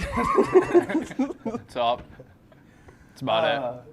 All right, well, we are going to play, as we said, some water pong. So we are going to start setting this up, and I would just like to show the audience, if we want to stay on camera too here, this I don't know how many is water from Kinney Charlie, come here. Give me a little taste test. What is that? Am I supposed to taste Go it? ahead. It's just water. This? There's grass in that. Yeah, there's. What is that? Dirt. It's water. It's water. All right. Just so everybody knows, we are playing water pong. All right, so we're gonna fill up the cups here. Boys, we're gonna do a little weekend recap. Weekend recap. Yup, that. It's hard. Weekend recap. Yeah. Anyway, Minch, you went home. What was that like? What'd you do? I played Marvel Rivals, raged about it, and then had a few choice beverages. Nice. More water. Milk, Water. The Kinney drugs Maybe water. even some chocolate milk. Maybe some chocolate milk. Oh. Per all chance. Right. So how do we want to do this, gentlemen? We want to do a little eye for eye. Here, you Dude. Are we serious? Dude. Oh man. What a I was yelled at for spilling water already before the What a disappointment. broadcast began, so Give me a make ball. everyone happy. All right, go ahead. I guess it's Minch and I. We're doing a little eye for eye. Do you want to go I for I? And John, me and you can look at each other. All right. That's my favorite thing. I for I. Oh, All right, I suck. We're bad. All All right, well then you and Oh yeah. All right, we got the balls. There we go. No, we got the balls. Get out of here. Huh? We're starting. All right, fine. That's All right. whatever. Fine, whatever. Let's not spend the whole time trying to be like I for. Yeah. All We don't want go to ahead. embarrass Here we ourselves go. like we have to. Oh boy. That's Oh, balls no. back. Balls back. All right, we might be in some trouble. Boys are playing a dangerous game We're gonna be against playing all John. episode long, so we're gonna see what happens. We're definitely gonna bring in some celeb shots, things like that. Oh, no. Someone Stand on collect your that for cord, me. I'm dude. attached to a wire. Yeah, Get me your cord too. out of here, dude. So other than that, the boys I'll get it. called a hockey game this weekend. I That was did pretty with cool. with Kenny Gerard Kenny's in the back. that Dylan directed. So we're gonna do it one more time on Saturday, a big whiteout game. Nice. There we Good go. All right. Oh boy. All right. We're locked in. Come on. What they called me? Come on. They called me the shooter in high school. Oh wow, that's not a good. Oh, hey, there we go. All That's a bad. game here. They did not should have call me ran that. all. Oh, we don't 10 have cups. replays like run through week. That would have been cool. They called me Paul Theodore Beatty in high school. They did not call me. All right, here we anything else. go. Nope. Off. John, nice shirt, dude. That's a good shirt. No one wore the actual shirt we're He's on supposed tour. to wear, dude. Nobody cares about that shirt, dude. Except Oh, everyone righty, gets- we all had right. a lot of people asking for Oh. some merch. Dude, I don't know what else to talk about. We had a good weekend. It was a good We time. sang music. Yeah, we sang music. In we good handed some company. microphones. Good company. What do you want? Can we make this tight? Yep. We made the brick Instagram. Yep, that was because it. of all the Make the singing brick and dancing that we Yeah. did and nothing else. Family friendly place. Come of on. Oh, business. John, what the heck? Nice. Wow. All right, don't scream like that. That's Can gonna I pick- also get that same formation. That's gonna pick up nicely. Perchance. Thank you. Yeah, I'm sure the mics definitely just peaked. I'm sure that they're way. very happy about that. Oh, come on. I like to go catch. from high to low, as in hello, as in hello. Hey, this, dude. Dang right, dang right. What is that poem there, man? Yeah. It's like a theme song. Dude, Look at this hair on here. Oh, That's gotta be John. That's minters. Dude, Gotta that be is John's definitely not my mullet hair. hair. No, Wait, that's put not my that in hair. a locket. Is there How a, much time I got? is there a punishment? Is there a punishment? Yeah, Oh, for losing. They have to watch an episode of Entertainment Breach. Oh, boy. Wow. Yoy. Look at that Take your shot. headset off. Come here. Caitlin's gonna Celeb take our shot. first celeb shot. Oh, Caitlin what? is probably one of the biggest, if not the biggest fan of Oh Boy. She's watched since day one. I don't know, man. I got Moo Milker back home. Moon Milker. Pretty big fan of the show. If I miss this, I'm gonna be mad. Yeah. Oh, you're gonna be mad. Oh, she's mad. do I Go get a home select mad. shot Go for me? ahead. I want Jesse. Jesse, all right, let's do it. He stands about See, 6'8", here at Oh Boy, we and get he's everyone on he's our a phone Super Bowl involved. champion with the Eagles. Yeah, I'd go like to ahead, say dude. that. Oh, you're not even part of the group? Look at that. Oh! That's why I picked him. Live That's studio why I audience. picked Oh, him. The best student in my Live TA studio class. audience.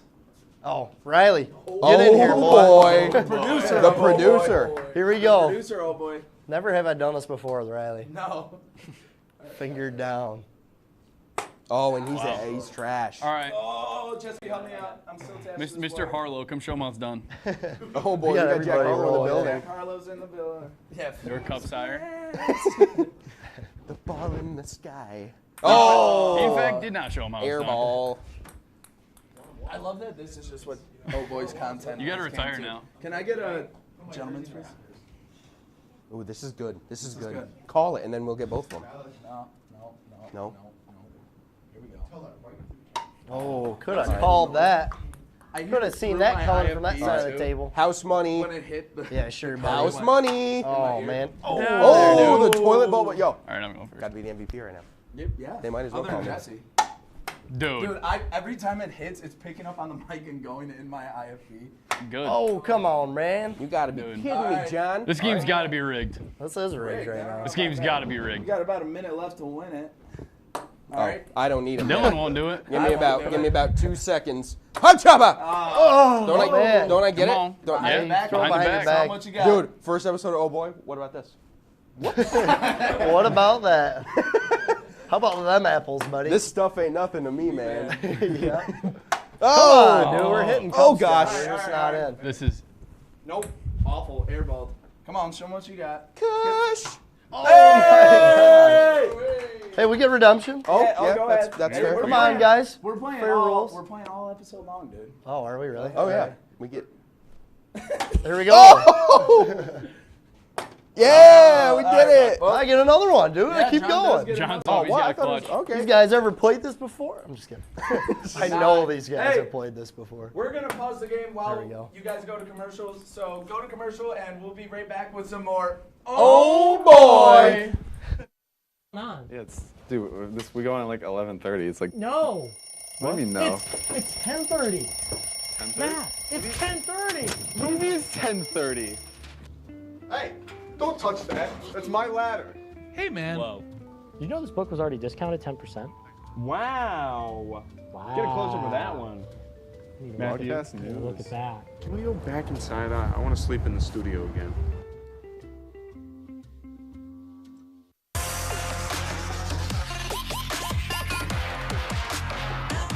I'm like, throw it, not even looking. Oh, that's DeCarlo on the rebound.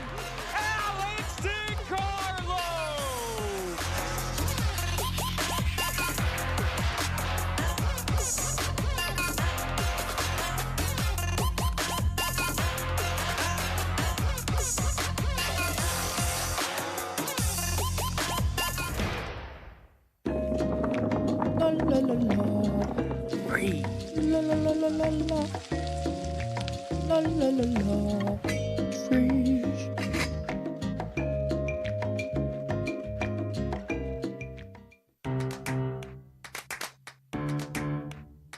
We'll deep dive into our feelings in our Real Talk segment. Stay tuned because it's about to get real.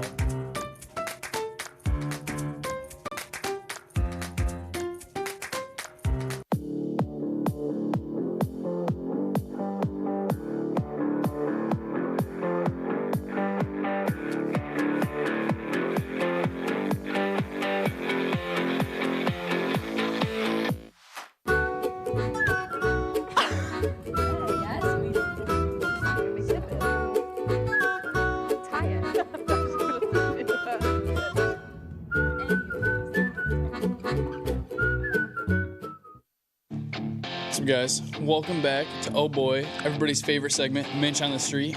Today's topic, Applebee's.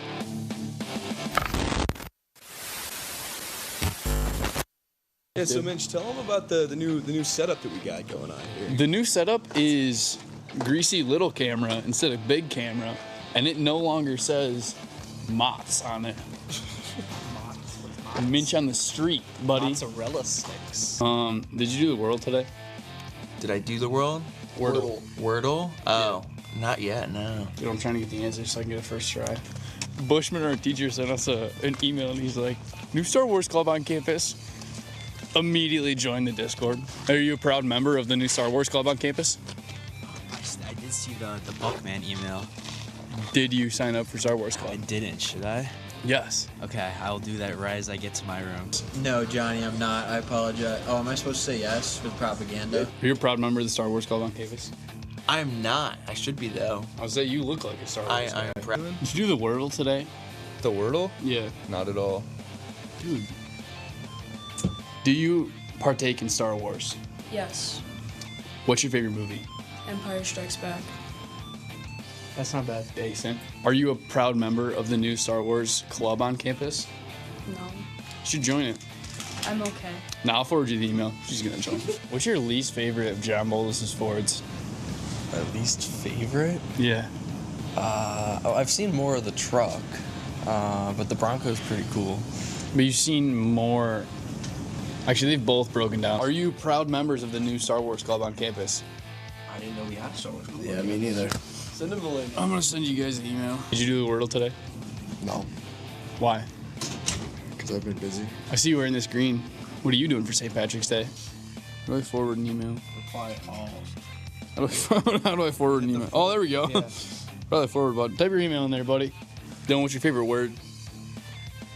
Probably like ranch or something. Because a 5-year-old, maybe ketchup. The last tech miner I heard about, he was taking polymers and he tried running a piece of plastic through the bandsaw backwards and he just kicked the blade off it.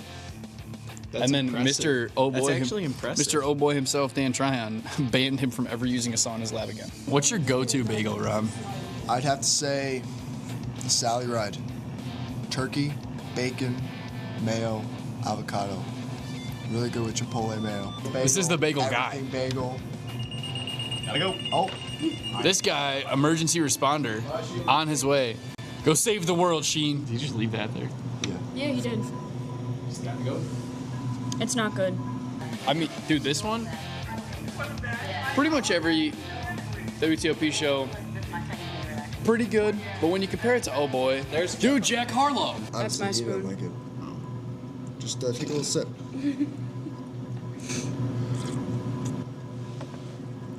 I hate food. All food. Yeah. This guy probably did the Wordle. Did you do the Wordle? Dude, what is wrong with you? They only have one sandwich, and it's peanut butter and jelly. Ice cream sandwich. Yeah. That sandwich.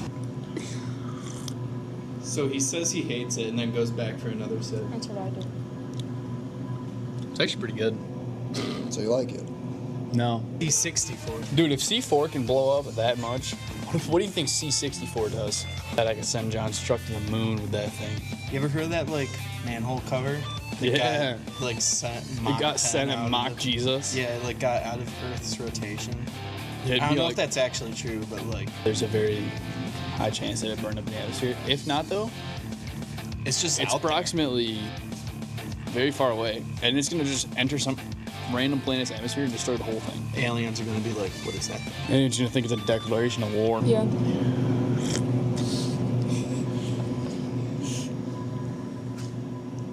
How do you make a carrot that mushy? It's a sweet potato. You see, we've got a vise in a vise.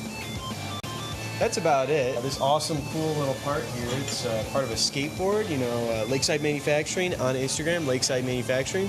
Soon enough, we'll be selling longboards, 10 by 36 inch longboards, $120 base price. That might change. That might change. Give us a look.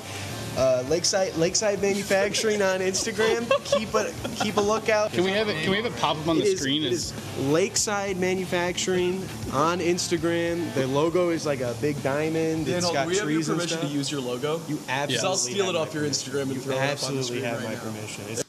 Shindine, did you do the Wordle today? I didn't. Should I? Do it live. And then give me the answer. You just need a word. Oh, wait. Hold on. Can't spell plots. That doesn't have any in it. Oh. I've never seen those colors. Why is it red? Yeah, this is weird. This is weird. weird. I'm colorblind. I can't see the normal color. right. Or it's gotta be. Come on now. Yeah. Let's go. Oh, yeah. Second try? Well, she was Dude. Minch on the, I don't know what chair. Look at this guy. This is fun.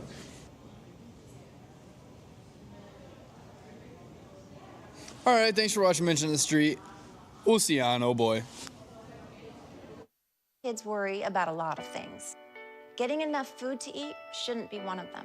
Through a nationwide network of food banks, Feeding America serves virtually every community in the United States.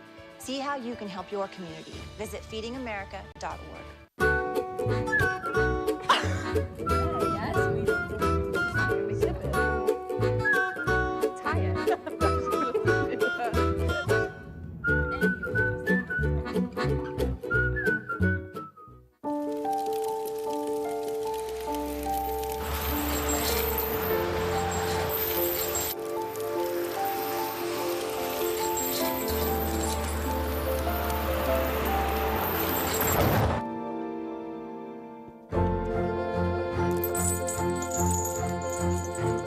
Did you know dragging chains can spark a wildfire? Only you can prevent wildfires.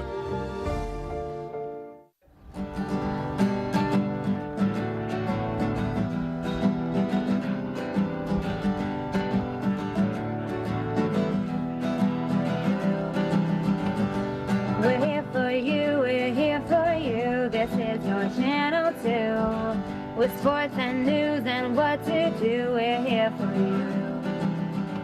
It's your TV, you're watching WTOP. Your TV, thanks for watching WTOP.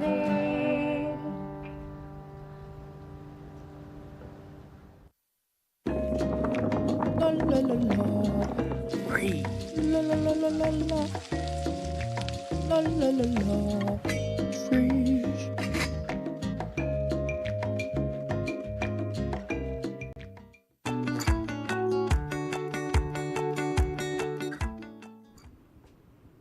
Welcome back to Oh Boy.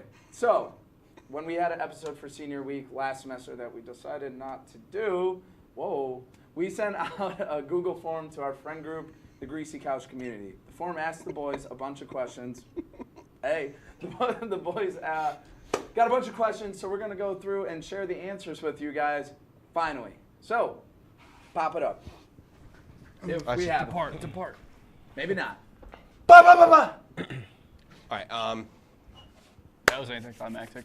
Pop it up at least. There we There go. we go. Okay. Wonderful. Who's most likely to get thrown out of a party? All right, so we have a three-way tie here with Mint, John Boldus, and Freaky Frank. Let the name speak for itself. Call him Tootsie. Boldus should have taken would never that. do anything bad. Yeah, no, I. So are we the deciding factors, or? Yeah, I who's the- guess you and I can.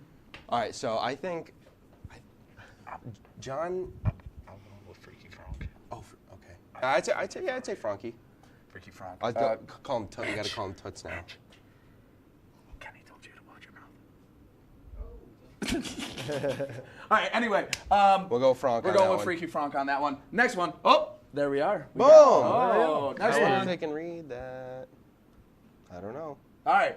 Who's most likely to be an undercover spy right now? So this one is Dan Hall. This You one, got Paulie Paulie. here. All right. Kenny. And then Jaybird. Jaybird is my an roommate undercover Jaybird. spy. I guess. Do you guys remember who you voted for? Because I can tell you who I have voted no for. idea. I remember. I don't even remember doing I this. voted for Dan Hall. It was either Dan Hall or Dan I think it Hall. was Jaybird. I definitely voted for Kenny Dan Hall. said he voted for Dan Hall. I think Dan Hall just made a lot of sense. Somebody's lying. So, I voted for Dan Hall. Next one. I think he's too cute to be real. All right, most likely to drop out. Minch. Frankie. Let's go. With Boldus in there. Where did that come from? I'd give that one to Frankie too. Just an edge. I'm giving Oh, that one really? to Minch after the semester he's gone through doing. Oh boy. Oh boy. Oh man. Next one. I love Next you. one. Who's most the alpha? Jaybird! Yeah, Jaybird! There we go. Frankie somehow got some votes. I know he voted for himself. Yeah. We got Dan Hall, Boldus, and Kenny in there. All Kenny right. as well. I'll take. Hey, the bird. Actually, no. That is not Kenny. There's what is it? 3 different shades of blue. That one is actually Riley. That is Oh, Riley. it's just not Riley showing. got- page 2. okay. Riley got cut off? Definitely not Riley. Frankie definitely voted for himself twice. Definitely not. Next one. Next one. All right, who's the last person to respond? Dan Hall. That is true. Dan Hall. Boldus. It's Boldus. It definitely is does Boldus. not answer. Dude, we will be pulled over on the side of the road. It's happened a few times before. Calls John. Never answers. Never answers. I think we were back home. Yeah. My brother called John on like a Thursday night. He called us back Saturday morning. He goes, "Yo, dude, what's up?" I got something going on, man. Next one. All right, most likely to bail you out of jail. That's I Dylan, won baby. this one with a landslide. I'm proud of myself. There's for that. no way. No way. I'll take a third Next one. of that. Who's the goofiest? Paulie. Hey Real. now, yeah. that's got, hey, Goofball. I am a goofball. If we had Brian on here, That would All right, next one. run away. Yeah. Run away.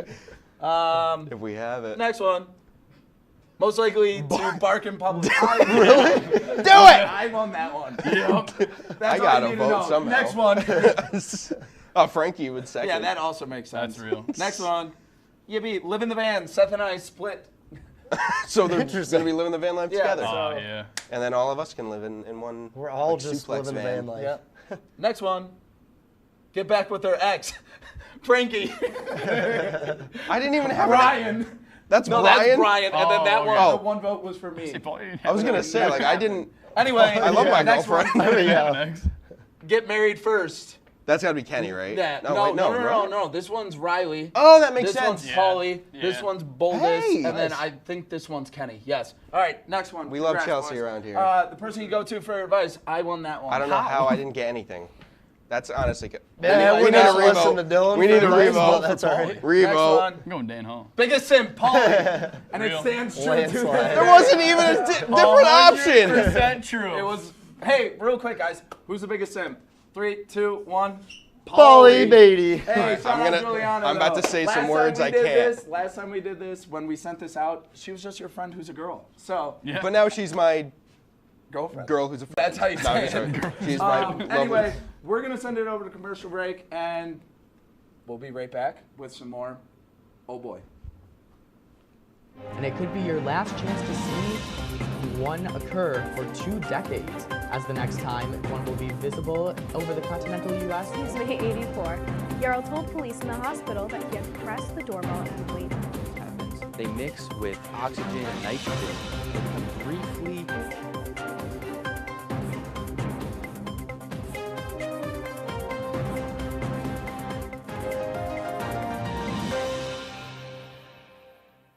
What's going on? Yeah, dude, we go on at like 11:30. It's like No. What do you mean no? It's 10:30. 10:30? Yeah, it's 10:30. What do you mean it's 10:30? Hey, don't touch that. That's my ladder. Hey, man. Whoa. You know this book was already discounted 10%? Wow. Get a close up of that one. Matthew, Broadcast news. Look at that. Can we go back inside? I want to sleep in the studio again.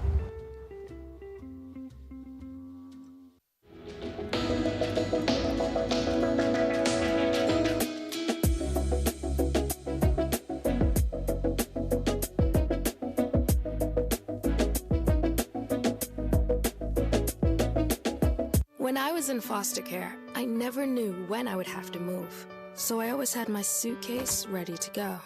Then one day, I was adopted. My new parents opened their hearts and home to me. My parents cook my favorite breakfast for me every morning. My parents take me on trips I never thought I would go on. They gave me a home and an even better reason to use that suitcase. My parents aren't perfect, but they're perfect for me.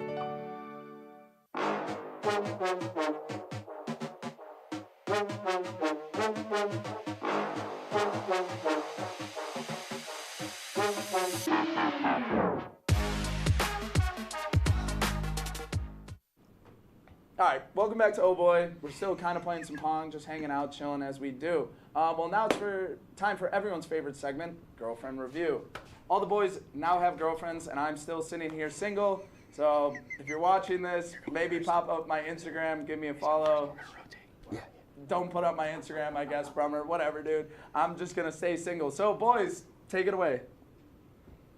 Do we have a camera? Take two, maybe. Or not. Anyway, we're doing girlfriend review. From Megan, we've got a few key texts. Hey, wait, Katie and I are laughing out loud. Shout out Hannah. Shout out Hannah. We're bringing Dylan up for you. We're going to hang out.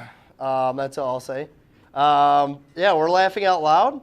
Minch on the street is very funny. Calling out your broken trucks are not broken, by the way. They're just... For now. Making sure I know what I'm talking about by fixing them. Wow, only 6 minutes left. This is so entertaining. I don't know what more we could have better than that. So we're going to move on, yeah. Hey, good job. Good job. Thank you, thank you. All right, Minch. All right. From Ella and her family. Loves the new set. Doesn't. I'm not gonna say that one actually. The new graphics cool for Minch on the Street. I like the new style of Minch on the Street. I think there was 2 seconds where I wasn't laughing or smiling. Not good with numbers, but best one yet. Mary says best one ever. Noni was laughing and enjoying herself like 1,000,000 out of 10. Much improved production. Hey. Oh, the newest member. Oh boy, making her debut is my lovely girlfriend Juliana. She wants to start off first. Come on! Let him finish. Let him finish. Let him finish. Oh, okay. Well, I need the camera back on me. Hurry up. We need to go from the heart. All right, so she first off just says, I love you in all caps, which is awesome. I love you too.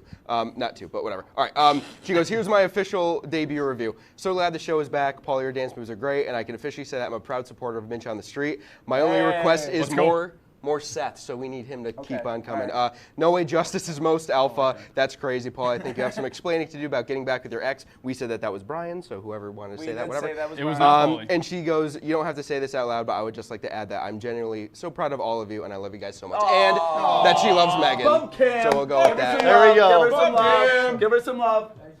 Bump Cam, maybe. Oh, that was good right there. All right, Kenny, go. All right, go, Kenny. Go. Why is Sean Dean calling me right now? Decline. Not have a mic on me, so I'm going to bring Minch over here to be on mic. Thank you, Minch.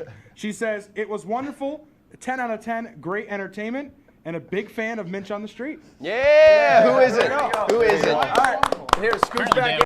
Scooch back in. Scooch back in. Bring it in, boys. All right, boys. All right, so spring break coming up. Sadly, we only got, what? One more no more episodes. No more episodes for spring break. Thank God, because I need to get out of here. Me, Paulie, Kenny, Riley, Brummer in the back. We are all going to the Outer Banks. In Australia, baby. Not Australia, but quickly, we are going to be doing, we haven't publicly announced it, so we're going to do it now, and it will be on the Instagram. We are going to do Oh Boy Takes on the Outer Banks. It will be a vlog-style special event. It will not take up any Oh Boy time. It will be its own new show, hopefully 30 minutes. Minch, boldest, you don't even got the regular spring break, do you? No, I got student teaching, so I got different breaks, man. It's a tough life. 45. Yeah. Minch is I don't going know. home, hanging out. Grinding Grandmaster. All right. All right. No, we're really excited to be back, guys. It's going to be an awesome semester. It's going to be fantastic. Dude, it continues to be, real quick. Mother review real quick. Minch on the Street was the best of the show. There we And go. also, gotta give a little shout out, was Ryan Hoffman's birthday on Monday. Happy So birthday. all Happy the boys birthday, who Ryan wish Hoffman. you had the greatest birthday. So, Oh Boy continues and will forever be the greatest show on WTOP. Boys, I think that's all we got. Why don't we give them the first one of enjoy the rest of your night.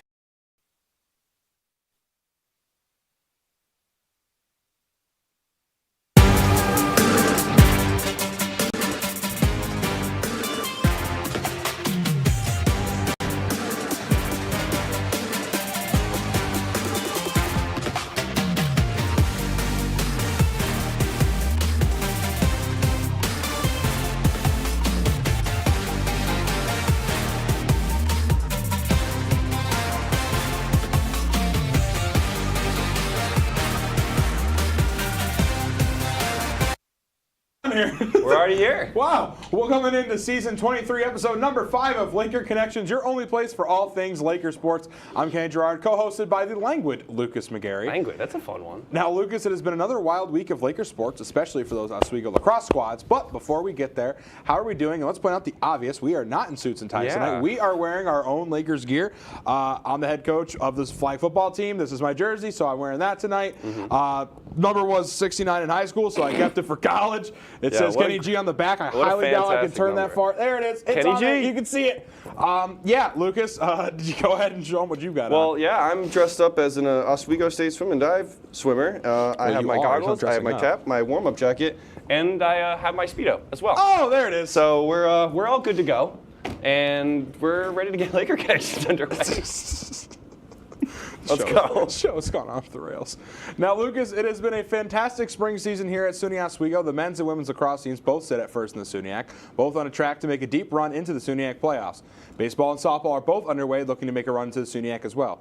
Lucas, why don't you start me off with the men's lacrosse team tonight? Absolutely.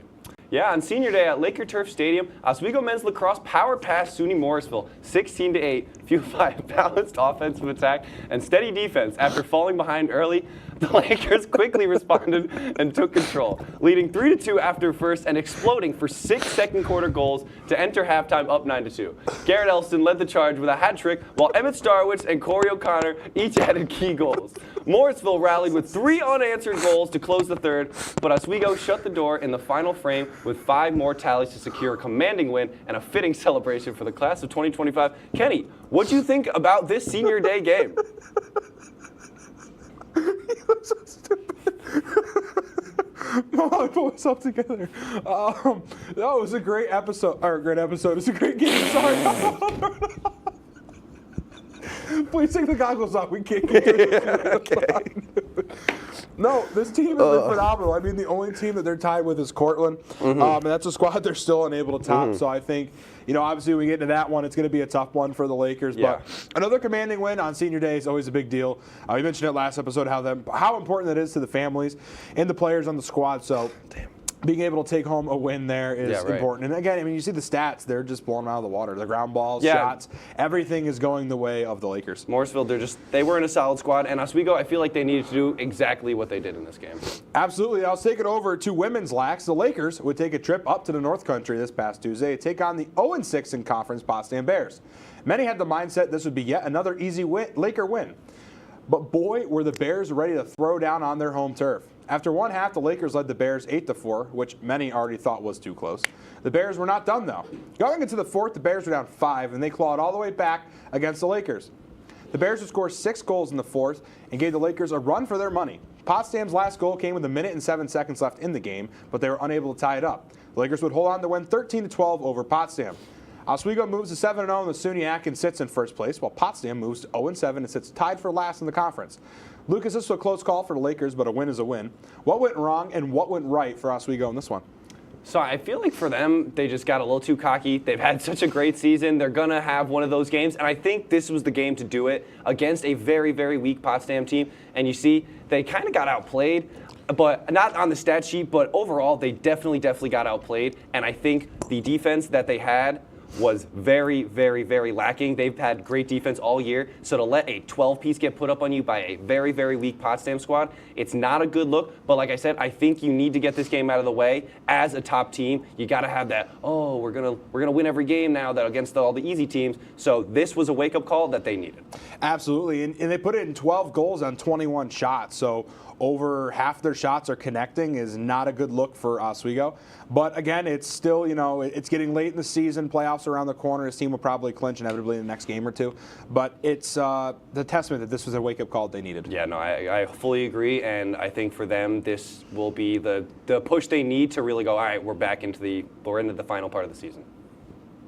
But yeah, now we're going to head over to the diamond from the field. Today, Oswego kicked off a 3-game series against Plattsburgh with a huge 15-5 win over the Cardinals. Trey McGowan got things started with a leadoff double and came around to score in the first, while Anthony Barone drove in 5 runs, including a 2-run homer and a 3-run double in the 7th.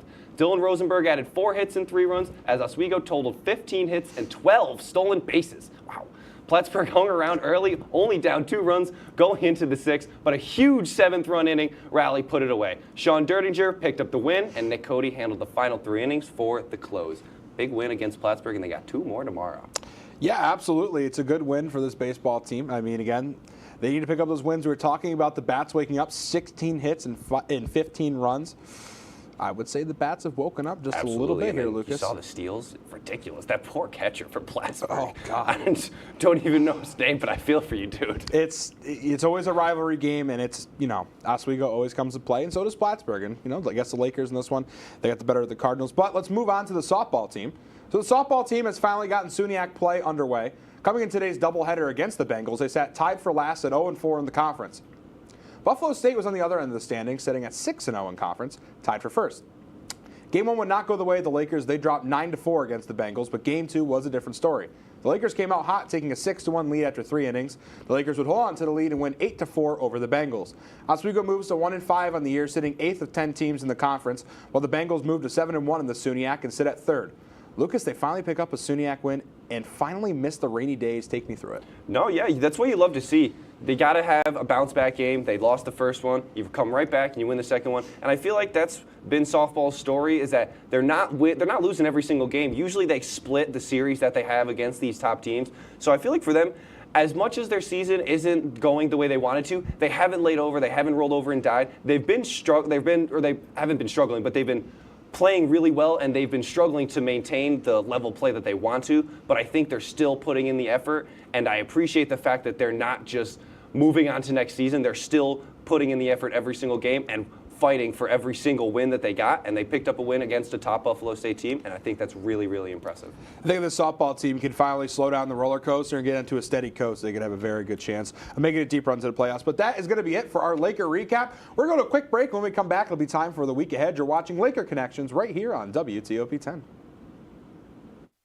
When you look at the number of disasters in the U.S., chances are every area will deal with some kind of emergency in the next decade. And between school, sports, and social lives, chances are you won't be with your kids when it happens. Will they know what to do? Ready.gov/kids has the educational tools and information to make the conversation easy. When the time comes, chances are they'll feel prepared, not scared. So talk with your family today.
I had to eat a raw egg on Chris's dormitory floor. I currently don't have any federal pending charges. You know what you never did? You never walked to Walmart, Chris. That's my co-host. This is for making me eat gross Pop-Tarts. It's showtime, Chris. Come on. I want to be on the air for that. I got a couple things to say. No. Spin the wheel. But you got censorship. Welcome back. Welcome back. Welcome back to Welcome back into season 23, episode number 5 of Laker Connections, your only place for all things Laker sports. I'm Ken Gerard, co-hosted by the mean and lean Lucas McGarry. Mean and lean, I like it. You like that one? Oh, this cap is getting to me. I got to keep adjusting it. Yes, you do. We have recapped, and now it's time to look ahead to the week ahead. Lucas, let's pick up right where we left off on the diamond. Tell me what's going on for baseball this week. Yeah, absolutely. Oswego heads into tomorrow's doubleheader against Plattsburgh with momentum after a dominant 15-5 win in Friday's series opener. The Lakers, now 16-11, showcased their offensive depth with, like we said earlier, 15 hits and 12 stolen bases, highlighted by Anthony Barrone's 5 RBI performance and a strong outing from Strong Derdinger. Oswego holds the edge across the board, entering tomorrow with a .294 team batting average and a 4.33 team ERA, compared to Plattsburgh 269 average and 7.6 ERA. With the Lakers firing on all cylinders and the Cardinals struggling to keep pace, Oswego will look to lock up the series and keep climbing the SUNY standings. Yeah, absolutely. Again, it's all these wins are starting to matter as we're getting into the mid to late half of April. Season's winding down quick, and especially in baseball. It catches up so fast. You really don't have a lot of time. Like, you get started early April if you're lucky with the weather around here to get on the diamond and get things going, and that's just not enough time for a lot of these squads. So it's going to be interesting to see what they can do. Again, they really have to win these last few games. They have to roll it out if they want a good chance in the SUNY playoffs. But let's move back again over to softball. Softball takes the field again tomorrow for yet another doubleheader. Lakers will take on the Fredonia Blue Devils starting at 3 p.m. with Game 2 slated for a 5 p.m. start. The Blue Devils sit at 5-3 in conference, which lands them right in the middle of the pack at 5th of 10 teams. Lucas, this is yet another crucial series as they all count for this Lakers squad. Tell me what they have to do to take home a pair of wins against the Blue Devils and improve their playoff chances. You got to play the way you played against Buff State in that second game. Whatever they did worked, and they found a fire. Maybe it was found the right pitcher that they matched up well against, or maybe their pitching was on fire. But I think for them, you just got to find whatever they had that helped them win that last game. You got to recreate it, because at this point, it's now just every team is affiliated for, every team knows exactly where they are. So I think it is now just about pushing and being the best you can. So finding whatever they had in that Buffalo State game to push them over the top, that's what they need to do. And I think, again, like we always say, wake up the bats, because they always struggle with that. Absolutely.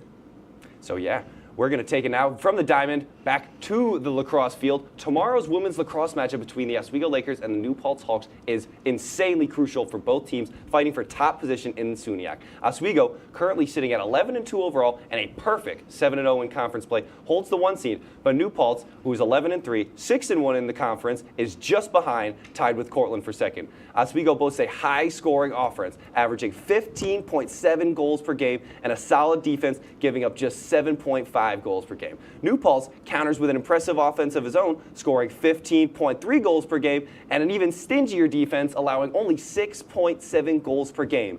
The Lakers are looking to bounce back after a very narrow win against Potsdam, like we talked about earlier, where they barely held on despite the best efforts of their opponents. I don't think it's crazy to say that this might be the biggest game of the season for both of these teams.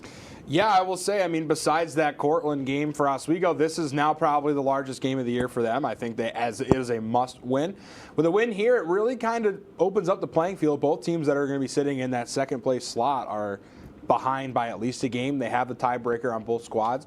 It'd be very difficult for either of them to come back and take that 1 seed away from Oswego. I agree. I think this is probably the biggest game of the year for this Lakers squad. It'll be interesting to see how it goes, but I'll tell you one thing, I am very excited to watch. Very excited. Let's move it over now to the men's lax team, who is currently tied for first with the Cortland Red Dragons.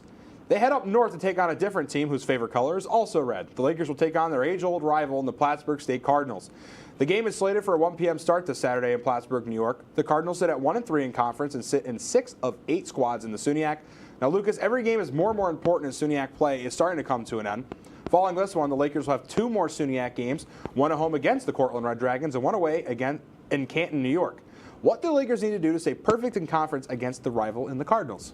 I think for them, they just have to focus on their defense. The defense has been what's carrying them so far. They're not the best goal-scoring team in the SUNY, but they make up for it with their very, very tough defense. So I think for the Lakers, what you got to do is lock down this Plattsburgh team and show Cortland, when you go to Cortland, we are ready for you guys. Because Cortland, obviously, another top team in the SUNY, like you already said. So I think for Oswego, take down Plattsburgh in a dominant fashion and really get into Cortland's head and say, hey, we are ready for you guys.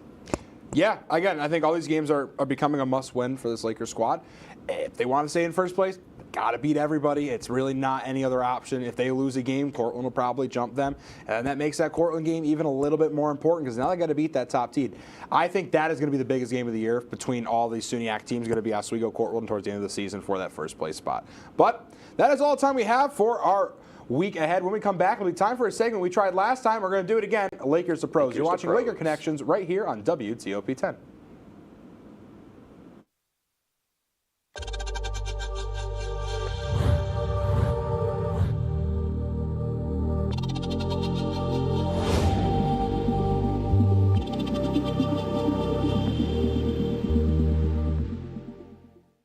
Say, President Stanley, whenever there's bad weather, who would you turn to? I'd turn to Storm Team 10. No, but you've got to say it like this. Storm Team 10. Say it with me. Storm Team 10.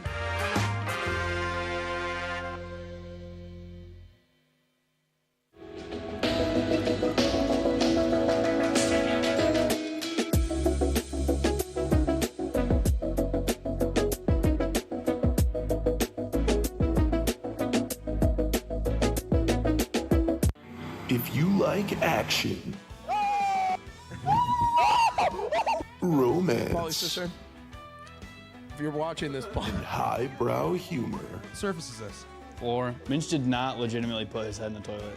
there's only one place to turn. No! Tune in to new episodes of Oh boy! only on WTOP.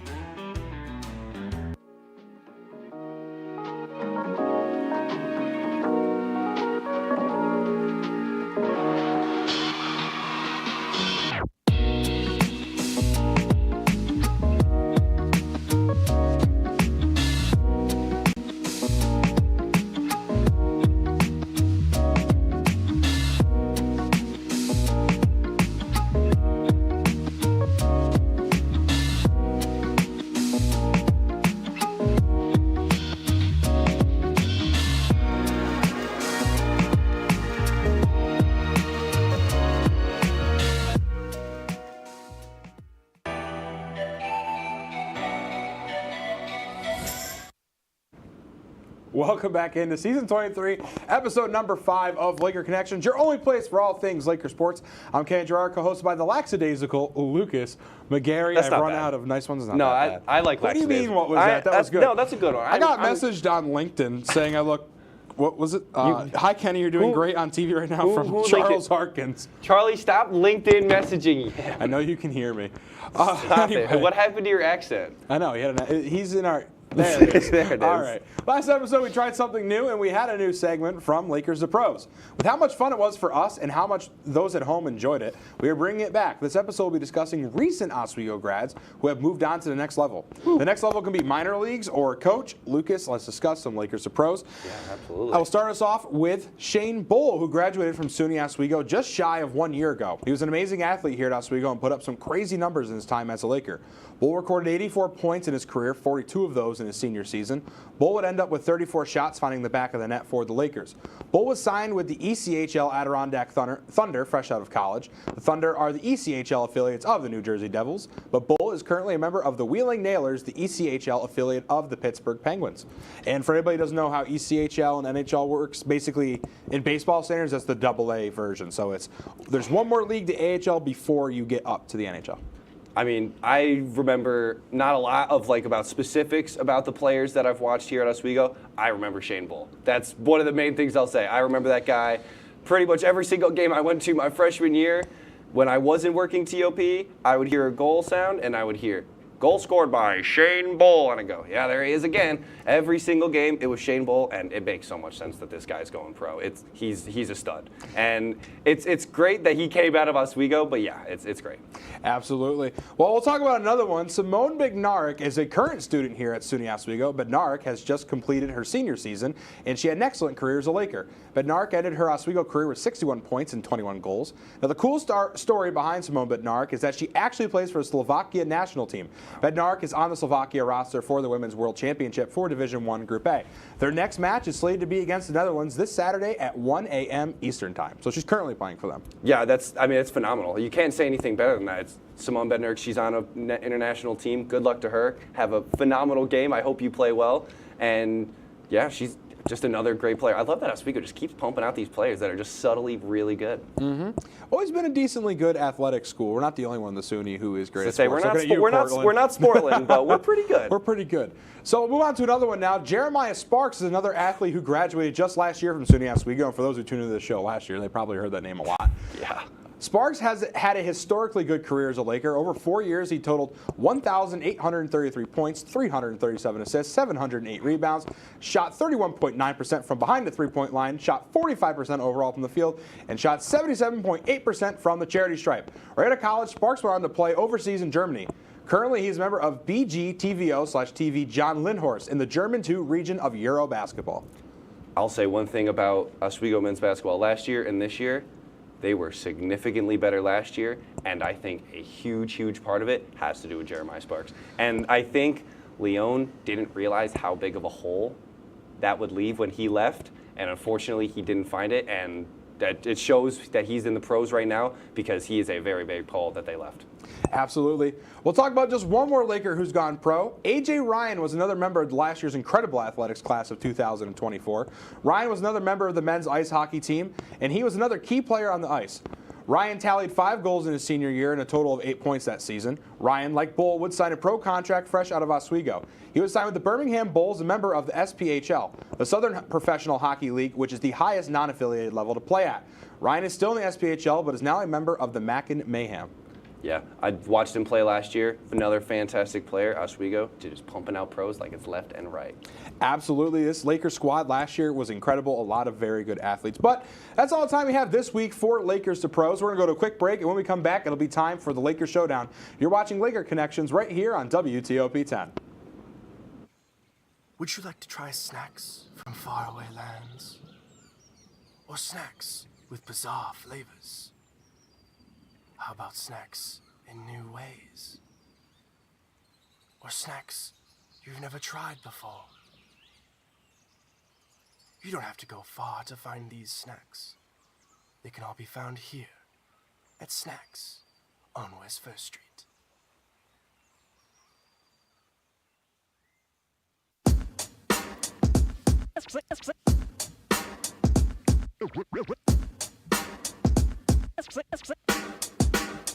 Yeah, we're walking around campus, and what do we see? All these clubs are looking. They're looking for me. There's hockey. There's improv. So much to see. So let's go try them out and see how they be. Come on and please watch. Our embarrassments free. Tune in to Amateurs on WTOP. Happy Friday, Lakers, and another beautiful day here in Oswego, New York. I'm DJ Don Perone, and I'm happy that you're starting your weekend off right listening to WNYO 88.9 FM, the Laker Radio Network. I said, darling, can you see? There's no room for us. There's no room. Now our lives are changing. Promises keep slipping. And I always knew it wasn't you. It wasn't you. Now our lives are changing. Promises keep slipping. And I always knew it wasn't you. It wasn't you. Oh, boy. Welcome back into Season 23, Episode number 5 of Laker Connections, your home for everything Laker sports. And, Lucas, it is time to welcome our Laker Showdown moderator, Mr. Michael Neckers. Now, Lucas, I would like you to explain to those at home what a Laker Showdown is, but where's the pool, boys? The pool is, what, a half mile away from here? Yeah, it's not too far. I just like to preface this by saying I was not told we were supposed to dress in our aquatic Yes, gear, you our were. football Yeah, you were. gear. Yes, you were. Maybe We I was, wanted- but I you missed the memo. we wanted you wearing- But it's okay. Lucas lent me a swim cap, so represent OSS&D. Hi, Mike Holman. Hi, Nathan. I know you're watching. Hi, whoever they just said. Lucas, why don't you explain what Laker Showdown is? Laker Showdown, me, Kenny, and then he asks us questions. It's best of 3 series. If they're watching it, they know how the Laker Showdown goes. Mike, why don't you give us the first question? Yep. Well, give us 1 second to get the prompter there. Okay, so with WrestleMania now just 2 days away, my first question for the both of you is, who is winning the triple threat match on night 1? Will it be the Visionary, the Tribal Chief, or the best in the world?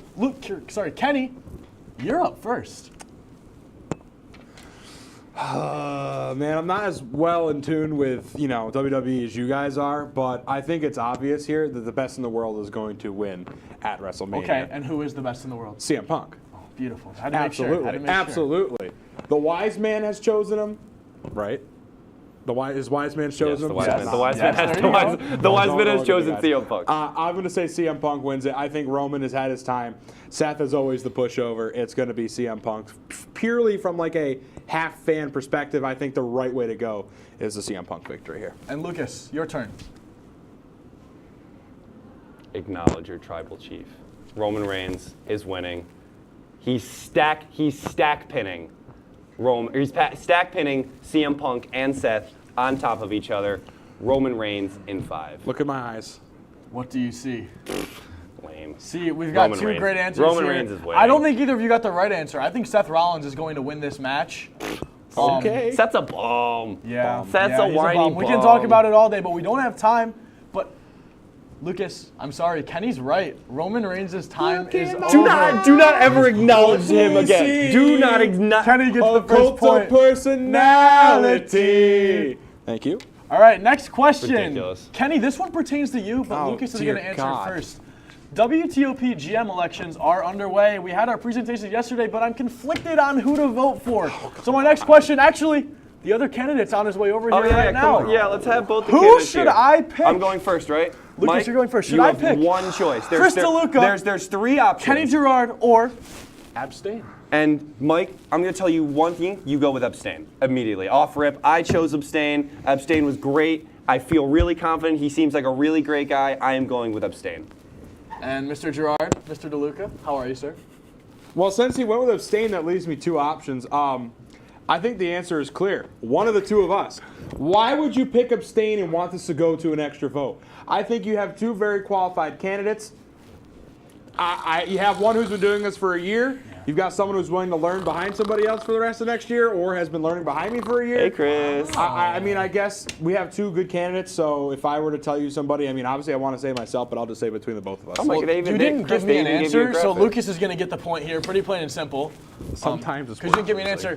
And this last one. Not in the election, though. But hey. 1-1. It's 1-1. This last one, guys, I've been enjoying this nice weather we've had the last couple days. I've been driving my car around campus, windows down, blasting music. So my question for you, what music artist or group do you have stuck on repeat right now?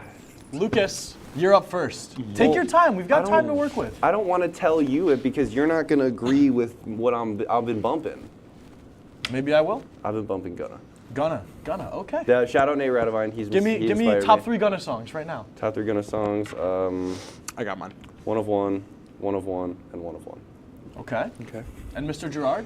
With the weather getting a little bit nicer outside, it seems to be that time of year for a particular artist. My daddy served in the army. He lost his right eye and flew a flag out in the yard till the day that he died. It's Toby Keith. Okay. It's just summertime. I love country music in the summertime. I think Toby Keith has been on repeat for me recently. I'm going to go with Toby. Well, Toby Keith, of course. I'm going to pretend he didn't just say that. Yeah. Toby Keith is just phenomenal. One of the greatest country artists of all time. Rest in peace. I like Yacht Rock. Sad Charlie. to see him gone. You're throwing out Yacht Rock now. What's your final answer? Yacht Rock or Gunna? Charlie said Yacht Rock, so I like Yacht Rock, but no. You have to stay with Gunna, I feel like. Well, yeah, I have to stay with Gunna. Okay. Well, of course, Gunna, also amazing, a phenomenal rap artist. Newer to the industry, of course, but I think he's done a great job producing music, producing beats, bringing songs out pretty consistently, and I love his music. Toby Keith, of course, phenomenal, Kenny. But I'm sorry. Gunna is the winner. Gunna in 5. Let's go! Let's go! Is he leaving? I think he's gone. This is where the comeback starts. This is where the comeback starts. Kenny's leaving. Oh, he threw it at me. Oh, he wow. threw it at me. Wow. Oh, Kenny's mad. He's leaving the building. Bye-bye, Kenny. You can get out of here. Thank you. Let's read it. Thank you for joining us for the 5th episode of Season 23 of Laker Connections. We will see you in 1 week for episode 6, Season 23 of Laker Connections. Good night! Woo!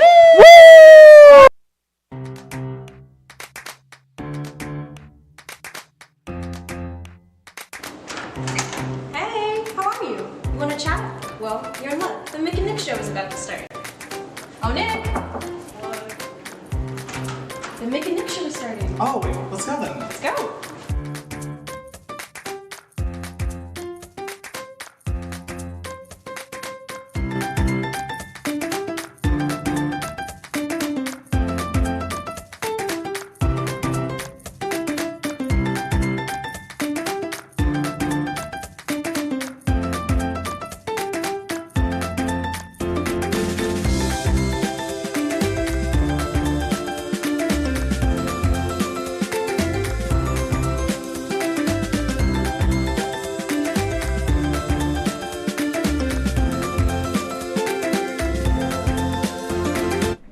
Welcome to the Mick and Nick show. It's great to have you join us. Nick, what are we going to talk about today? Today we're going to be playing some Would You Rather, dive deep into our feelings and real talk, and psychologically torture our guests with... Secret coming up later. Okay. All right. So right now we're gonna play, just a simple game of Would You Rather. Alrighty. Okay, first question. Would you rather eat pasta or pizza for the rest of your life? That's really hard, as an Italian. I gotta say, I do love both. There's definitely differences as well, where it's like, you can have anything on the pasta, you can have anything with pizza. But I would go with pizza just because I do love pizza. I've had pizza like for dinner last night and the night before, so that speaks volume. I could do it again tonight if I really wanted to, but I probably shouldn't. I would choose pasta just because you can do so many things with it, and like it's not too weird. So, like you can make mac and cheese, you can make carbonara, you can do so many. You can add so many things as long as it has sauce and veggies and meat. You can have the whole food group in there. So No, exactly. That's why I say pasta. Sometimes pizza. I could see what you can do with pizza, but like if you put pineapple on there, I'm not your friend. No, anymore. exactly. Like I don't like anymore. pineapple on pizza either. So you can't put fruit on your pizza. I mean, you're right, but you can't put fruit in your salad, your pasta. Yeah, so. I guess. Let's go to the next one. Would you rather live in the ocean or in space for 10 years? Yeah, that's a hard one because both are extremely terrifying. Yeah, I agree. I would say probably the ocean, just because give it the whole Aquaman vibes or something. Maybe I'll find Atlantis or something.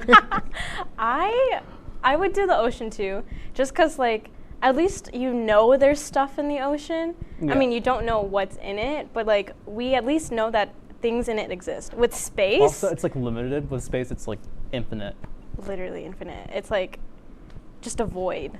Yeah, and I don't know. In both instances, physically, you'll probably change quite a lot because there's no set gravity. But I feel like if you're in the ocean, you'd also get really strong. I feel like you get strong, but also you get maybe taller in a sense, or maybe sometimes if you depending on the pressure, you could also get to shrink a little bit, which for your case, that might be a little unfortunate. Wow. Of course, we had to throw a short joke in there. Yeah. All right. Okay. So, would you rather always have to run or walk to your destination? Ooh. Even you can't take any sort of transportation. I would say walk. Wait, no transportation? Yeah. Okay, I would say walk. Because I feel like running would be really awkward. You know what I mean? It's you're going to class and then you just see someone bolting. You see him bolt. I could make a profession. I would say actually no running, because I could make a profession out of it. I guess. Well, yeah, okay. You know how the calves I would have from running same everywhere? with walking. But the running. Well, you save time. Here's my opinion. Walking, because you can you have more stamina with walking. With running, you get tired super fast. But with walking, you can walk slowly, or you can walk a little bit fast, not sprinting, I guess then the but question just like fast is, walking. would it be I would would you be able to walk like fast like all the time, or would you have to take breaks? If you would have to take breaks, then walking makes more sense. I would walk as slow or fast as I feel like. Okay. Yeah. Okay. Next one, we'll do one more. Yeah. Would you not eat ice cream or chips for the rest of your life? I would say ice cream because I love chips. I love like my good old sea salt, and pepper. I don't know. I'm a sweet person, so I would not eat chips for the rest of my life. I getcha. Yeah. So, this week on WTOP, May started off with some fashion memes. So, unless you live under a rock, you probably know that the Met Gala happened on May 1st. The theme this year was Karl Lagerfeld, A Line of Beauty, which is a tribute to the designer most of us have never really heard before. I usually roast the Met Gala outfits with my friends, but in finals I haven't been able to really do that. But it hasn't stopped me from noticing two stars who have made headlines recently. The first one being the amazing Doja Cat, who dressed up like Lagerfeld's famous cat, Chopette, who is definitely famous now thanks to Doja. As seen in the photo, Doja is wearing cat prosthetics and a white dress that resembles the fur of the cat. In one of her interviews, all she did was meow, which in my opinion is hilarious and on brand for her. The other star who stole my heart is Blackpink's Jennie Kim. You know how much I love K-pop. Seeing Jennie at an event like this is insane. Her appearance adds her to the handful of K-pop musicians who have went to this event, like Jackson Wang, CL, and the good old Gangnam Style Psy. Nice. And in other news, a 40-pound shelter cat from Virginia found its forever home with homeowner Kay Ford. According to Rack Foundation, the shelter that the cat is from originally weighed 42 pounds when he went in. I mean, just look at this chonker. Adorable. He's so big. Oh gosh. And yes, he is most definitely on a diet to lose the weight. Luckily, Patches, that's the name of the cat, is still able to walk, but it takes a bit of encouragement to do so. Kay Ford, who adopted the cat, has set up a Facebook page for anyone to follow Patches' weight loss journey, titled Patches' Journey, and the page has now amassed 5,000 followers. Oh no, they're going to get another one after this. Coming up, we'll dive deep into our feelings in our Real Talk segment. Stay tuned, because it's about to get real.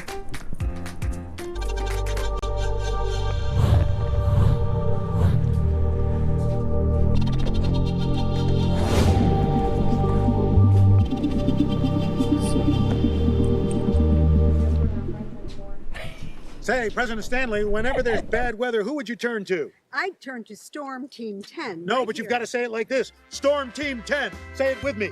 Storm Team 10.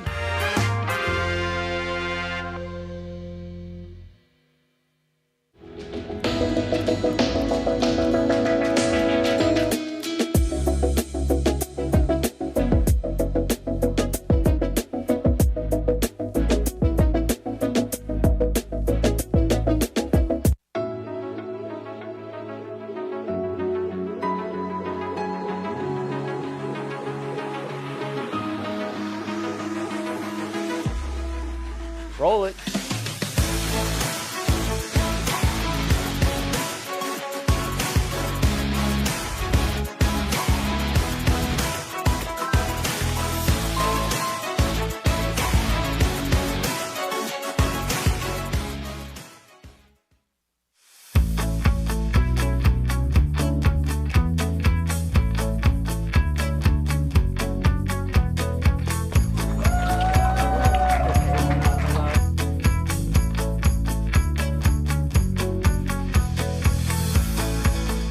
Jill told me it was Kitty from Glee. Yeah, what is it? Al Roker.